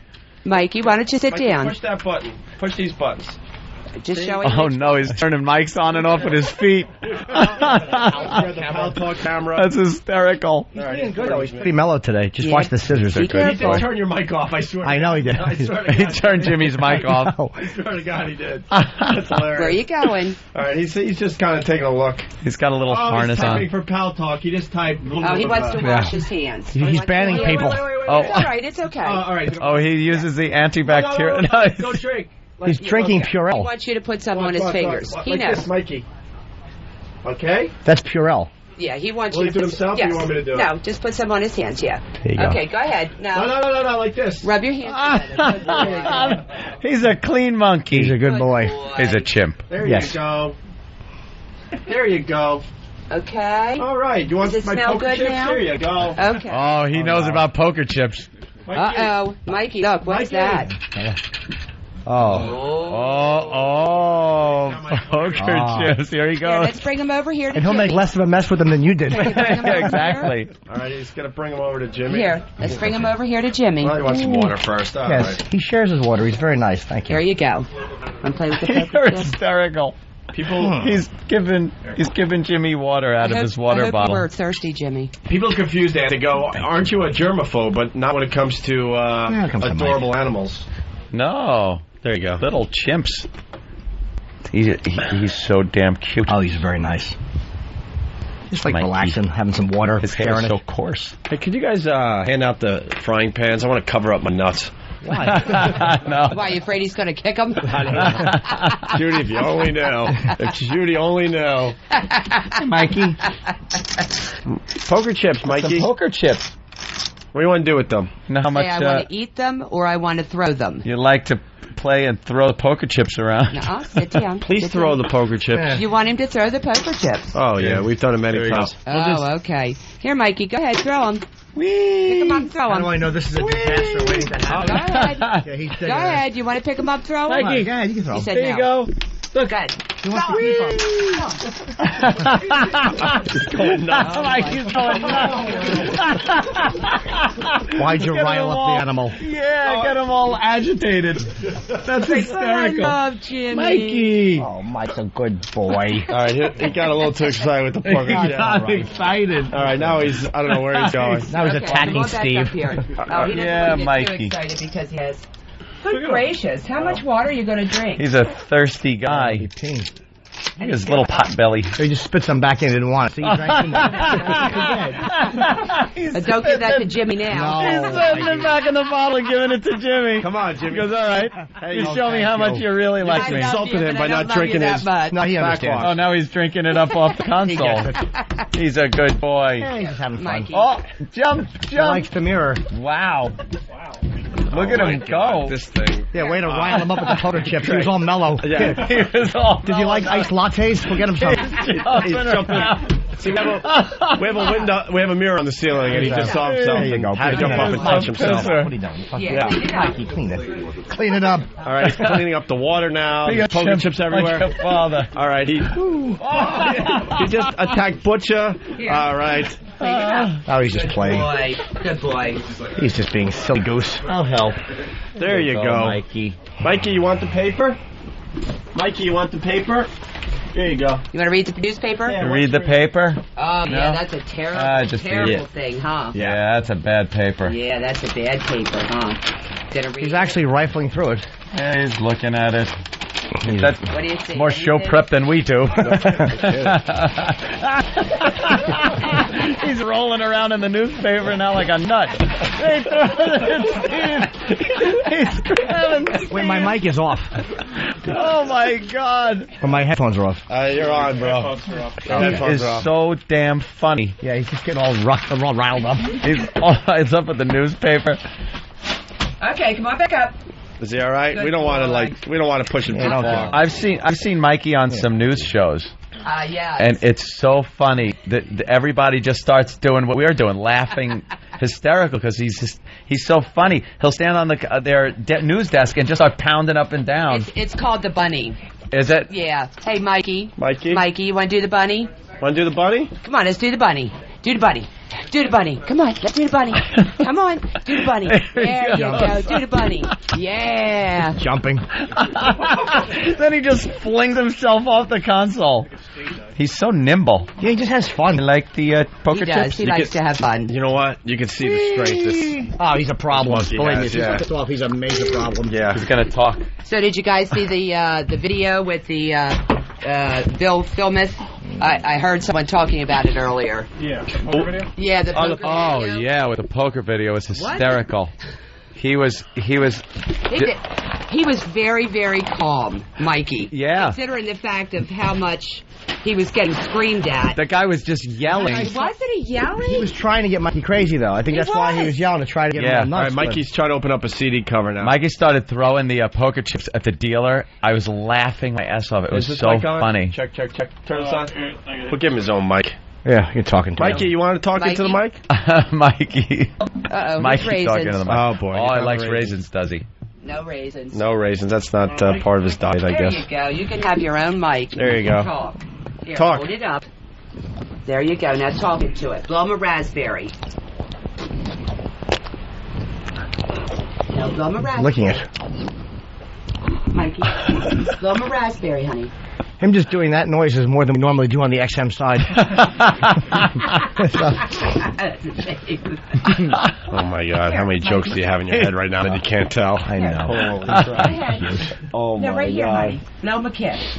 Little knuckles. He's little like human hands. Mikey for third mic. Yeah, a lot of people are asking if he has the strength of three men, what do you do when he does get out of control? Is there a way to, calm him down right away? Or Well, because I know his behavior so well, I don't allow him or I don't let him get to that point of getting Right. out of control. And I see Daddy over there give him some hand signals every so often. Yeah, if he yeah. gets like Yeah, we do hand signals. A little when we walk, rambunctious. though. Yeah. And how do you communicate with the hand signals for the most part? No, actually, just speaking to him. Does he understand English, or he just Yes, understands? He understands probably 99% of what we say. That is Yes, he does. something. What are considered aggressive acts? Like, I remember years ago you told me you don't smile at him with your teeth because that's like an aggressive thing for a chimp. Or like, what don't you do that people would normally do that you think would be fun and he'd think that was a... Well, like when he's being sympathetic, I noticed out there, Opie, when you had a boo-boo and Mikey was being sympathetic to you, someone had laughed at him. And he turned around and just the look on his face was like, don't laugh at me. Don't mess with me. Yeah, he doesn't like to be laughed at when he's being sympathetic towards someone. Really? Because he's very sympathetic. Some of the other things, he does not care for children, and most chimpanzees don't care for children. How do you not They're love that? They're very loud. They move around very quickly. I love this. How do you not love the fact that he doesn't like kids? Good boy. Hey, can we do... I love him. Can we do monkey cam? Where's the... Well, there's a cam, right? Is he on? He won't throw our camera, will he?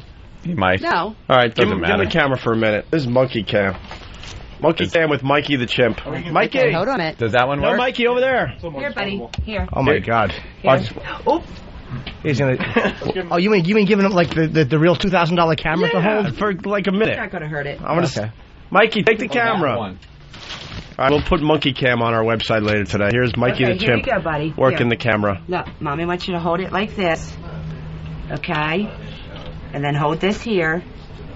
Hold it. Can you hold it? My camera. Okay, now look in there. Oh, look. Go ahead, hold it. Hold it. Now look through there. He's looking No. through the camera. He's eating the viewfinder. Look in there. Look. See Jimmy? Oh.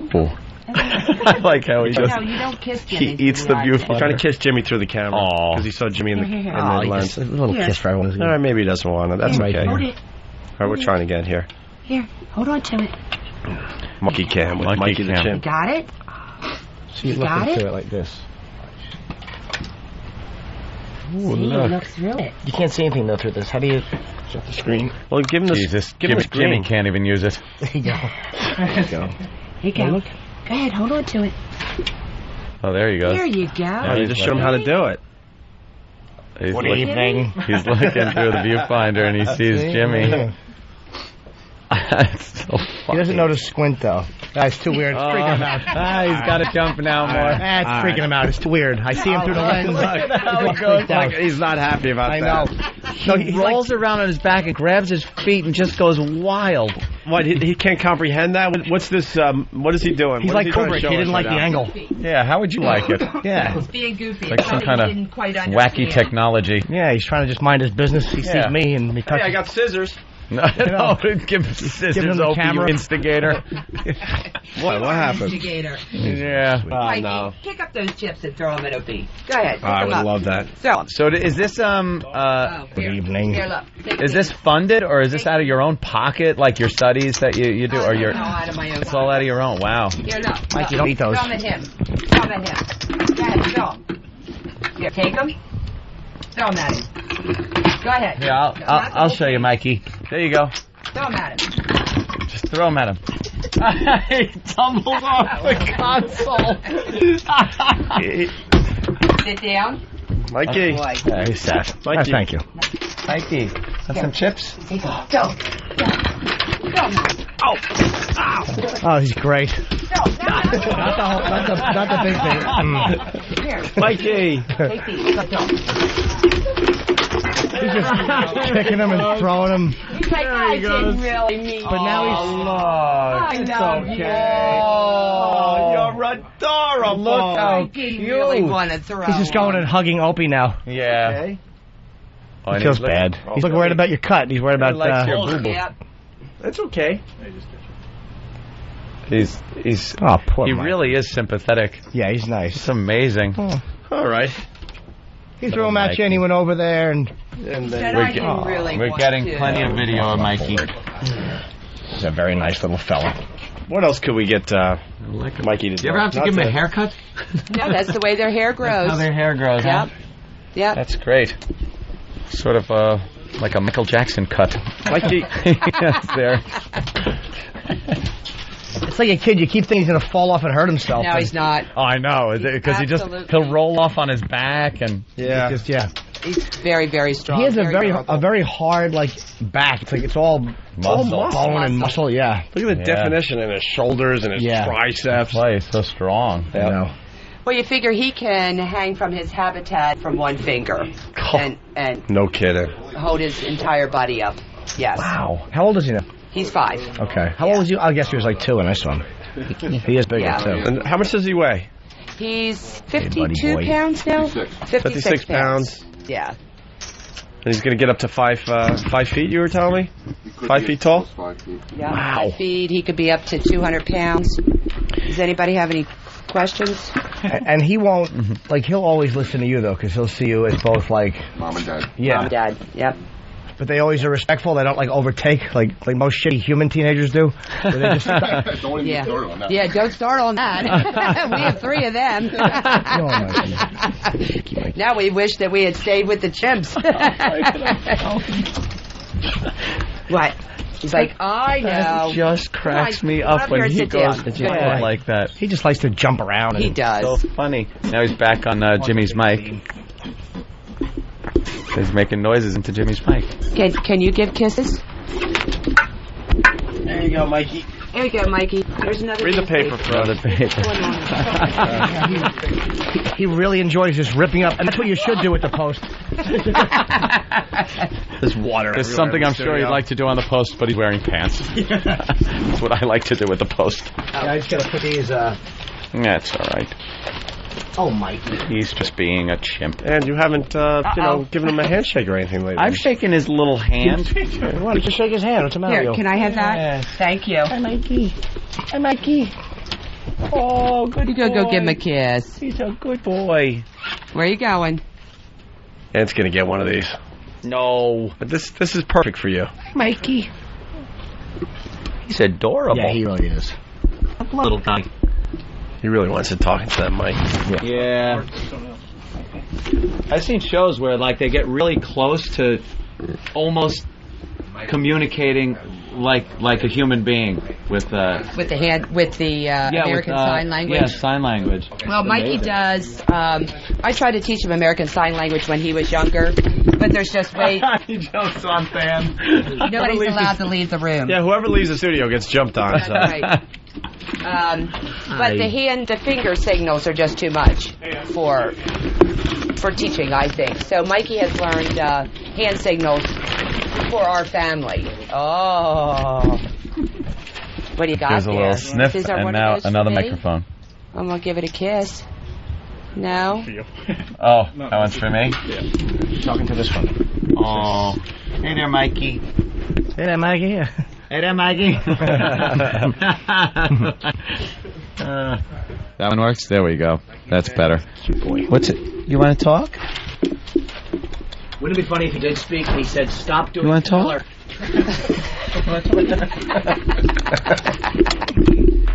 you going? Watch out for the water. Whoa. Down on the ground again. He's hysterical. Mikey. No more water, buddy. Mikey, here you go. More poker chips. There you go. Good boy.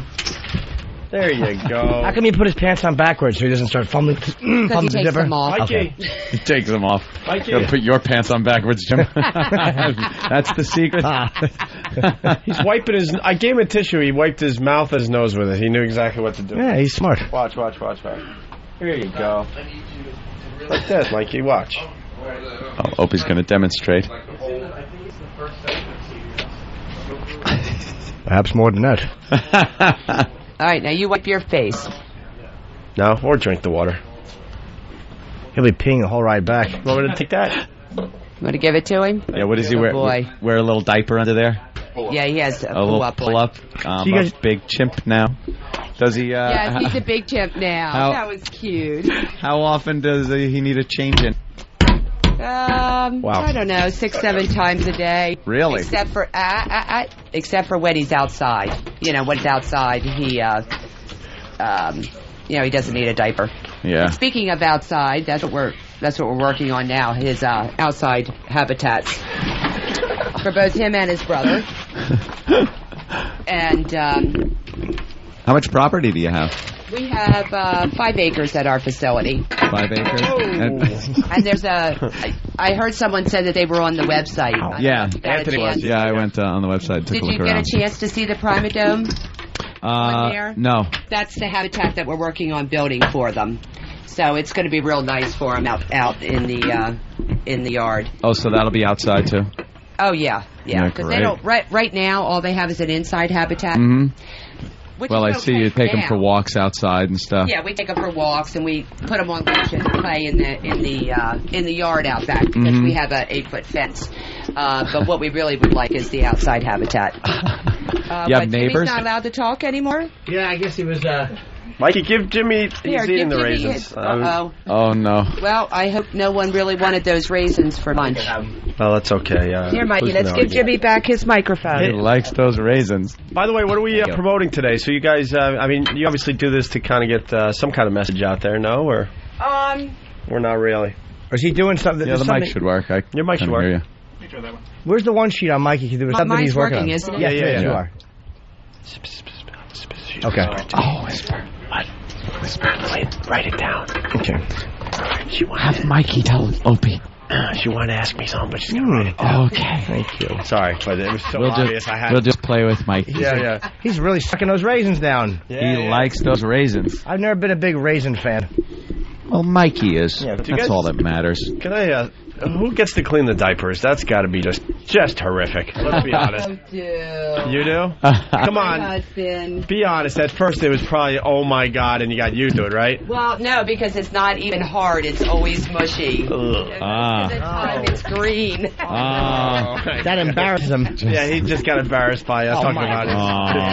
Oh, yeah, look, he's embarrassed. I love how he puts the raisins all in that front chimp lip. Yeah, that bottom chimp like lip. he's chewing. Yeah, like some he's got tobacco. some tobacco in there. Yeah. Little ribs. Get a good Okay, strong. feeling his ribs. He's All right. laying down on his side now as Jimmy scratches his armpit. Everyone likes being scratched. You Who know, doesn't Jimmy like and being- Z's get BO too. Do they? Under their armpit? Yes, they do. Really? If he goes outside and plays, You get a little he stinky? sweats, and then he gets BO. A little stinky? All right, here's the communique I got. Oh, you're gonna read it out loud. No. Hey, you're just like anyone else in here. It's okay. We love you. Can I talk about Poker Share and how they ripped us off? Yeah. What's that about? Yeah, of course. I can? Of I course don't- you can. Wait, I don't even understand. What happened? Well, PokerShare is a company that hired us. Is that duty or raisins on the console? Oh, it's duty. Why? You want a piece? It's a raisin. I just got to tell you, it's green and it's I know, mushy. I was just making sure. All right. So, yeah, what's that about? Chip duty. PokerShare is the company that hired us to go around the country with Mikey and play poker. Sure. And then they hired us. They hired us to play in the World Series of Poker, Mikey. So they paid for his entry of $10,000 to play poker against all the other poker players. So I spent months and months and months teaching him how to play poker, Texas Hold'em. Does he kind of know how to play, by the way? He kind of does, but I had a script that I was told to say to all the media. And, I mean, I was on all sorts of shows. Sure. And I had to stick to the script, which was written by PokerShare. And didn't the animal rights activists give you guys crap because you was playing poker? Oh, my God, yes. And we are still living. We're still on PETA's website. Wow. Yes, for Mikey playing poker. Animal Rights does not agree with using great apes in entertainment. Now, I agree with them, and then I don't. I do agree with them because there are a lot of great apes that are being abused in the entertainment business. However, obviously, you can tell that Mikey is not abused at all. Tip-top shape. But anyway, so they drug Mikey and I all around the United States doing all these things, and then we went to Vegas, and the night before we were supposed to be doing the World Series. A newspaper gentleman came up to me and he said, you know, they're not going to let Mikey play. And I said, why not? And he said, well, because he's not 21 And it doesn't have anything to do with that he's an animal. It's just that he's not 21 years of age. Didn't anybody tell you this? Oh, my God. And I'm like, no, they didn't. I mean, PokerShare really made me believe that he was going to be able to play and that I was going to be able to sit next to him. So I learned how to play. So what I did is I taught Mikey how to pick up cards, lay them down, push his chips. I was going to make the decisions as to when he was going to bet and when he wasn't. So during the big press conference that we had the night before, they had $10,000 worth of cash laying on the table. And one of the newspaper people asked one of the representatives at PokerShare, if Mikey isn't allowed to play, will you donate the $10,000 of his entry money to Mikey? And they said, absolutely. Also, they made an agreement with me that they would do two things for Mikey if I allowed Mikey to do this. One of which was that they would donate enough money for his habitat. The habitat is the Primadome, which is $60,000. That was one of the stipulations why we did this. The second was that they would put a donation button up on their site so that way anyone that was gambling on their site could take some of their winnings and donate Mikey some money. So we went out and we got a 501c3, a nonprofit, just so that the bettors on PokerShare could do that for us. Well, they have not put a button up. They've not given us any donation money towards the Primadome. And the $10,000 entry form money, well, we don't know where that is either. And they also have a blog up on the Internet that's called Mikey's Blog, which they have no permission to do. And they've used Mikey's images on 2 websites. Now, I have animal rights that is all over me about, what I've done to Mikey by bringing him around and, exploiting him. And the only reason why I did it is because here I thought, they were going to donate do the right thing. Yeah, $60,000 towards his habitat. And now we've ended up with nothing, and they're still using his image. And we've contacted PokerShare several times, and, they keep saying, yes, yes, yes, we're going to put the button up for you. We never promised you any money, blah, blah, blah. And still, even since last September, we still have not seen anything. So why did they back out? Do you think it's because of they couldn't get him to play poker? That's why they had to back out? No, it's because President Bush passed the bill of no more online gambling. So they didn't have a use for Mikey anymore in the U.S. In the U.S. Yep. Yeah. Oh.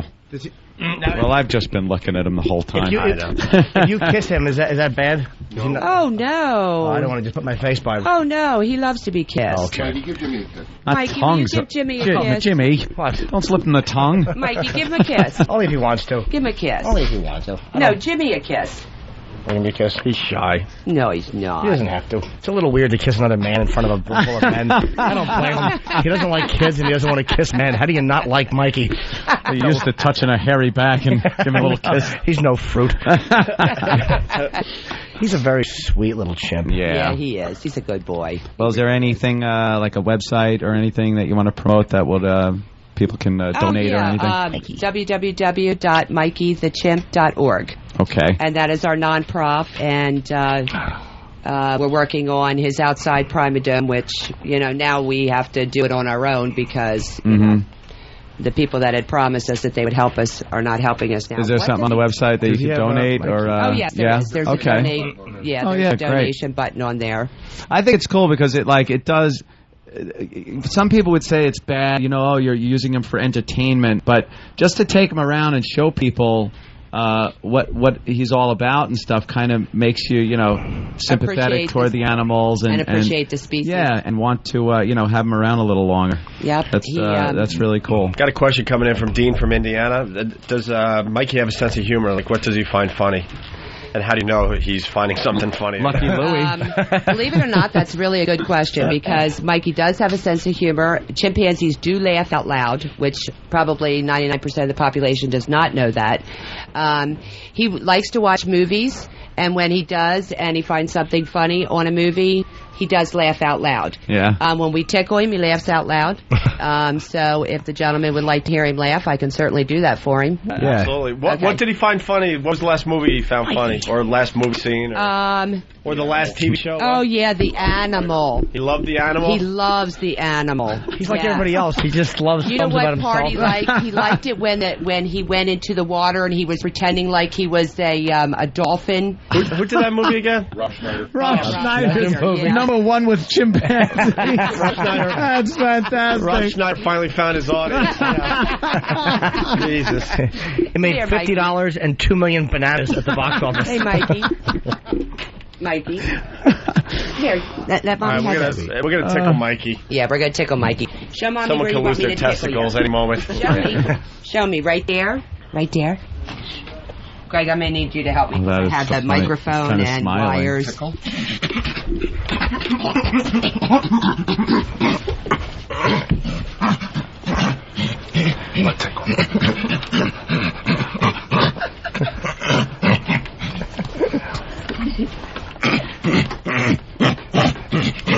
Now stop and we'll ask him where. Where do you want to tickle? Where tickle? Oh, not down the pier. Oh, no. Oh, no. Poor Mikey. Oh, my God. He's having a ball. He is. Look at the big smile. He's got good teeth. Thank you. He brushes them all by himself. Does he brush his teeth? Yeah. Oh, yeah. Yeah, he does. Wow. Good boy. Get E-Rock in here. Maybe you can show him. Wow. All right. I'm kidding. Shut up. Okay, come on. He's like, oh, I wanted to be tickled a little bit more. So that's Like Mikey's that. laugh, and he does laugh when he Like watches tickle. something Wow. funny. Now, Greg's a big boy over there. Could you control him if you had to, if he went completely out of control? Maybe to a point. Maybe to a point. Wow. I remember when I I guess worked. the trick is to not, have him out of control. So. Right. When I worked with him, he was getting all antsy during the day. He was running around the cafeteria, and which was such a gigantic room. I remember you guys were trying to chase him, but it's so hard to get a hold of. He kept running at the corners. He was being so bad. It was He was great. being bad that I was day. so happy. He was You'll love it. happy. He hated that stupid script as much as I did. And then they wanted him to stick a fork in his ear, and I'm like, what is up with that? Oh, to eat. That's right. Yeah. You know what? Unfortunately for you guys, it's people would love just seeing him run around like a lunatic because it's funny and entertaining to watch. But you guys have to go home with him. Yeah. But for everybody else, it's just look at him climb the walls, And do we have whatever to you want. worry about what he's going to break and what he's going to get into, and Did he ever eat anything that was like really bad, like dangerous, that he shouldn't have eaten? No, you know what? Chimpanzees are very intelligent when it comes to eating things. They know that if it's not food, they're not going to eat it. So they're not like They're not like children at all. eat chips or whatever, like puffer chips. He wouldn't eat them. No, absolutely not. Put 'em in his No, mouth if a it's little not bit. food, he's not going to eat it. Okay, Very buddy, good. Just looks like he's going to tumble on his head. Get up here. All right. Yep. That's great. He Probably loves take, it. probably take a break. Yeah. Take a little break. And the website again? www.mikeythechimp.org. There you go. And you could check him out. And We have videos on there of him learning things, their habitat, and Sam's scared some of him. photos. Why are you so scared of Mikey, Sam? Sam, he's tired of you already. Come here. I don't blame Mikey. He's had enough of Sam. Hey, Mikey, Sam has candy in his head. He Yes. does. He You does. have candy in your head. Oh, Mikey. Look at his head. Tell me he doesn't have candy somewhere in that skull. Look at his rosy cheeks. His rosy cheeks. The goodness just wants to come out. Yeah. Yes. And look at his hair. He doesn't think he's human. He's got like some type of Hey, I don't know what that is. Wool. I apologize ahead of time, but this has come in a bunch of times. Does Mikey, with himself, like our audience does? No. Like our audience. Oh, look. Mikey. He's Oh, giving Jimmy kissing kisses. Jimmy. How adorable. Oh, Because he banged me with his elbow, so he felt kind of bad. Oh, an accident. Yeah, he's popping up and out. No, he doesn't do that. He's fixed, number one. Oh. He's missing out. Come on. Yeah. I think they He's missing out. I didn't think that they did that with chimps. Yeah, they do. Fix them. Yeah. We have no intention of. Oh, look, it spins. Oh, he's getting all rambunctious. What?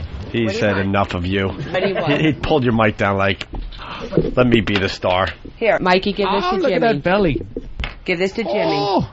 Give that to Jimmy. As long as you look at him. No, give it to Jimmy. You don't know what to do with it.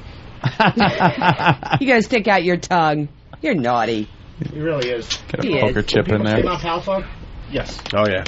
All right, we're going to take a break. All righty. We want to thank these guys for coming Absolutely. by. Thanks for coming Thank down. you very much for having us. So adorable. There he goes. Making sounds on the mic. MikeyTheChimp.org. Mikey, thank you.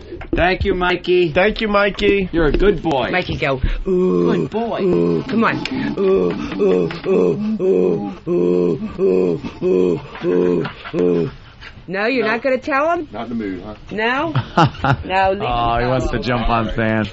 There he goes. He's flipping upside down. Than is really tall, and he looked at Than like he's a tree. Yeah, he thinks Than's a tree. Because Than just Look stands at him there. climbing up on Than. Yeah, That's right. Than, let him climb up on you. We got video of all this, too. It's really hysterical. This will be on the site. Yeah. Just climbing up big dumb Than. Good for him. He's like, you don't. He's jumping at him. Climb up there. That's so funny. He's looking at him like, you don't do nothing. Just let me climb up you. Good boy. Well, let me get this guy. He wants to flip over backwards. Than's holding him by his feet. Hello. Be careful now. He is really enjoying using you as a jungle gym. You don't drop him. Then he comes over to Jimmy for loving. Yeah, he does. He just looks at big dumb Than as a tree, and when he needs real chimp contact, he hugs his friend. He knows who the big dumb tree retard is. Okay. All right, he's opening the door. All right. Hey, honey, hook on before you. Okay. Gotcha. I'm going to clean up his mess. All right, we got interns. Mikey's done. He's holding the door. He's opening it. Go ahead, Mikey. Open the door. Lamar kiss. Blow him a kiss. Blow him a kiss. Blow him a big kiss. Big kiss. Come on. Big kiss. He's blowing kisses. Let him throw it. Yeah, give him a raspberry. It's raspberry. Raspberry. Now show him your tongue. No, show him your tongue. Show me your tongue. Show him your tongue. Tongue. Tongue. Get your ring on. Hey, buddy. Raspberry. He's just kind of looking at the camera. Come on, raspberry. Come on, raspberry. Queefs. All right. He kissed the mic. All right. That's funny. The mic gets a kiss, and Than just gets jumped on. Your tongue. Tongue. He's Tongue. Good boy. wiggling his tongue around. Looks like he has good technique. All right, we got to take a break. We want to thank Judy, right? Judy, and is that your husband? Yeah, or? that was Greg. That's Greg. He's a cool dude, and Mikey the chimp, of course. Mikey, what a mess this place is. Are you I love sure it. you don't? Oh, no, don't worry about it. We got people for We got that. people that are much dumber than a chimpanzee. Yeah, that are even Not listening. We'll be right back. even more or less important than the chimp. Yeah. All right. There's a virus spreading in our area. Will it affect you? Find out on the next Opie and Anthony show. The virus made my genitals rot off. I don't really have the virus yet. I'm kind of itchy and stuff, but I don't really have the virus. That virus you're always talking about. El virus de Opie and Anthony.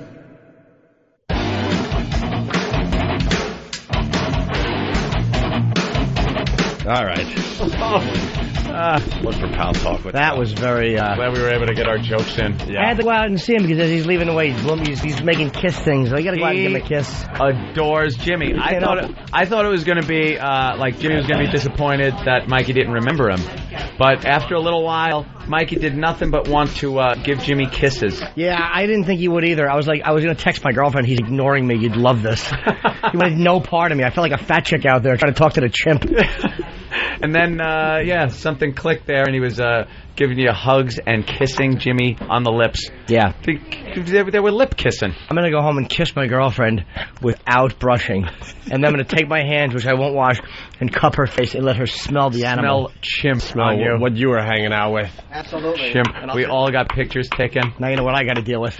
And we all got pictures taken, and I thought Sam was the most scared, but it turns out Travis more scared of little Mikey than Sam. Why are you scared? I don't know why everybody's saying I'm scared. I wasn't scared of Mikey at all. Look, we have photographic evidence, and by the way, I was taking video on my camera that I will pop up there. You are like stiff, and your arms are away. You wouldn't put your arms around little Mikey. I put my arms around Mikey. You were I certainly did. You were petrified. Why don't you just make believe it's that big hat hat. That big cat in your homo picture. Oh, fuck, I said hat. Look, damn it. My good insult. Look, we learned Mikey the Chimp has the strength of 3 men. At least we would last 10 seconds, okay? Oh. That's what Travis was thinking. He not even a second. Travis is like, well, how many is that in women? Oh, that'll hurt. Oh, boy. Hey, let's get line of the day out of the way. Mikey got it. He went... Likes to be tickled. He can't help himself. He really did like being tickled. Who hasn't? We got a runner-up line of the day, sponsored by BowDogFight.com. Mixed martial arts action. BowDogFight.com. Here's a... Sam was only half scared. Oh, that is... When you said... never mind. Here's a runner-up line of the day. And they had a conversation about dinner and what they were going to have, and she was talking about, like, I'm feeling better. And as she's saying all this, you could hear when certain things were happening because she wasn't able to carry on a normal conversation without like certain barking sounds coming out. Her voice changed. Her voice would change during certain moments. Sounded somebody was rapidly punching Stu. I want to laugh so hard that I hurt. Punching Stu. Right. I got to do that just to hear what it sounds like. I know, right? We obviously we don't even need to listen to the line of the day. We know what it was. It's obvious. Oh, your joke. Of course. Oh yeah, obviously. Funny. BowDogFight.com. Here is your line of the day. You know the third one that I did. Of course. Here comes the line of the day. Line of the day.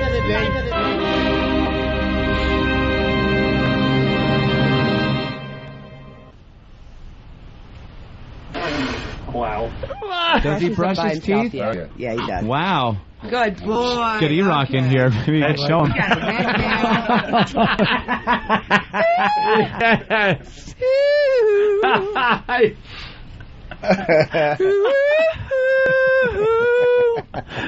I stuck with the formula I know that works for winning line of the day. All you got to do is goof on E-Rock, and the boys will pick you. Am I the only one going through like chimp withdrawal? I feel bad now. Like, I just want to play with him. You want to just hug him. My arms feel empty. Aw, Jimmy. Come here, Sam. Gonna have to sell for a girl. I want duty chimped Mikey. Duty diapered. Duty diapered Mikey. Imagine, like Ope said, having to change that must have been like, I've watched him do it once. He's got a little foot up on the wall. It's so arrogant. He just pops his foot up like, go ahead, dummy. Change me. Wipe it. Change me, human. Who's dumb now? So it's MikeyTheChimp.org. And that's when you realize it's not adorable to own a chimp. No. When you have to clean up that. Ugh. Looks like a kid. Cleaning that up. He's really sweet, though. He's so cute. I got great pictures of Danny. There you go. I got picked. Danny looks pretty comfortable with the chimp there. Oh, look. I got like 3 pictures with him. All adorable. Can I have video? I want to copy that video tomorrow if I could on a CD. You know, thanks. We're related because the Sicilians. Oh, brother. All right, well, it's been a fun show. All right, guys, we got to get out of here. Feel better, doll. Yeah, back to bed. Is that it? Stupid heavy cold in the middle of April. Yeah. April or whatever, yeah. By the way, Hucky Lou, to come. Someone came up with a funnier town name, but I don't have it in front of me anymore. It's in Chicopee, Mass. The Hooky Lou Comedy Connection. I'll be there this Friday only, 7 and 10:30. I don't have the number, but if you want the Comedy Connection in Chicopee. Chicopee. What the hell was that other town Hooky name? Lou in Chicopee. Fuck it. Bye, guys. Yeah. See you tomorrow. It's time for another Opie and Anthony Show Scream Along.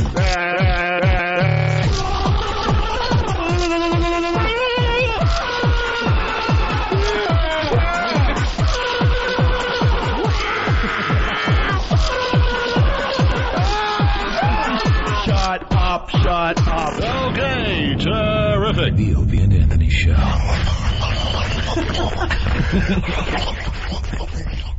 Line of the Day is brought to you by BowDog. If you'd like to vote on any of the weekly show polls, go to iliketolisten.com.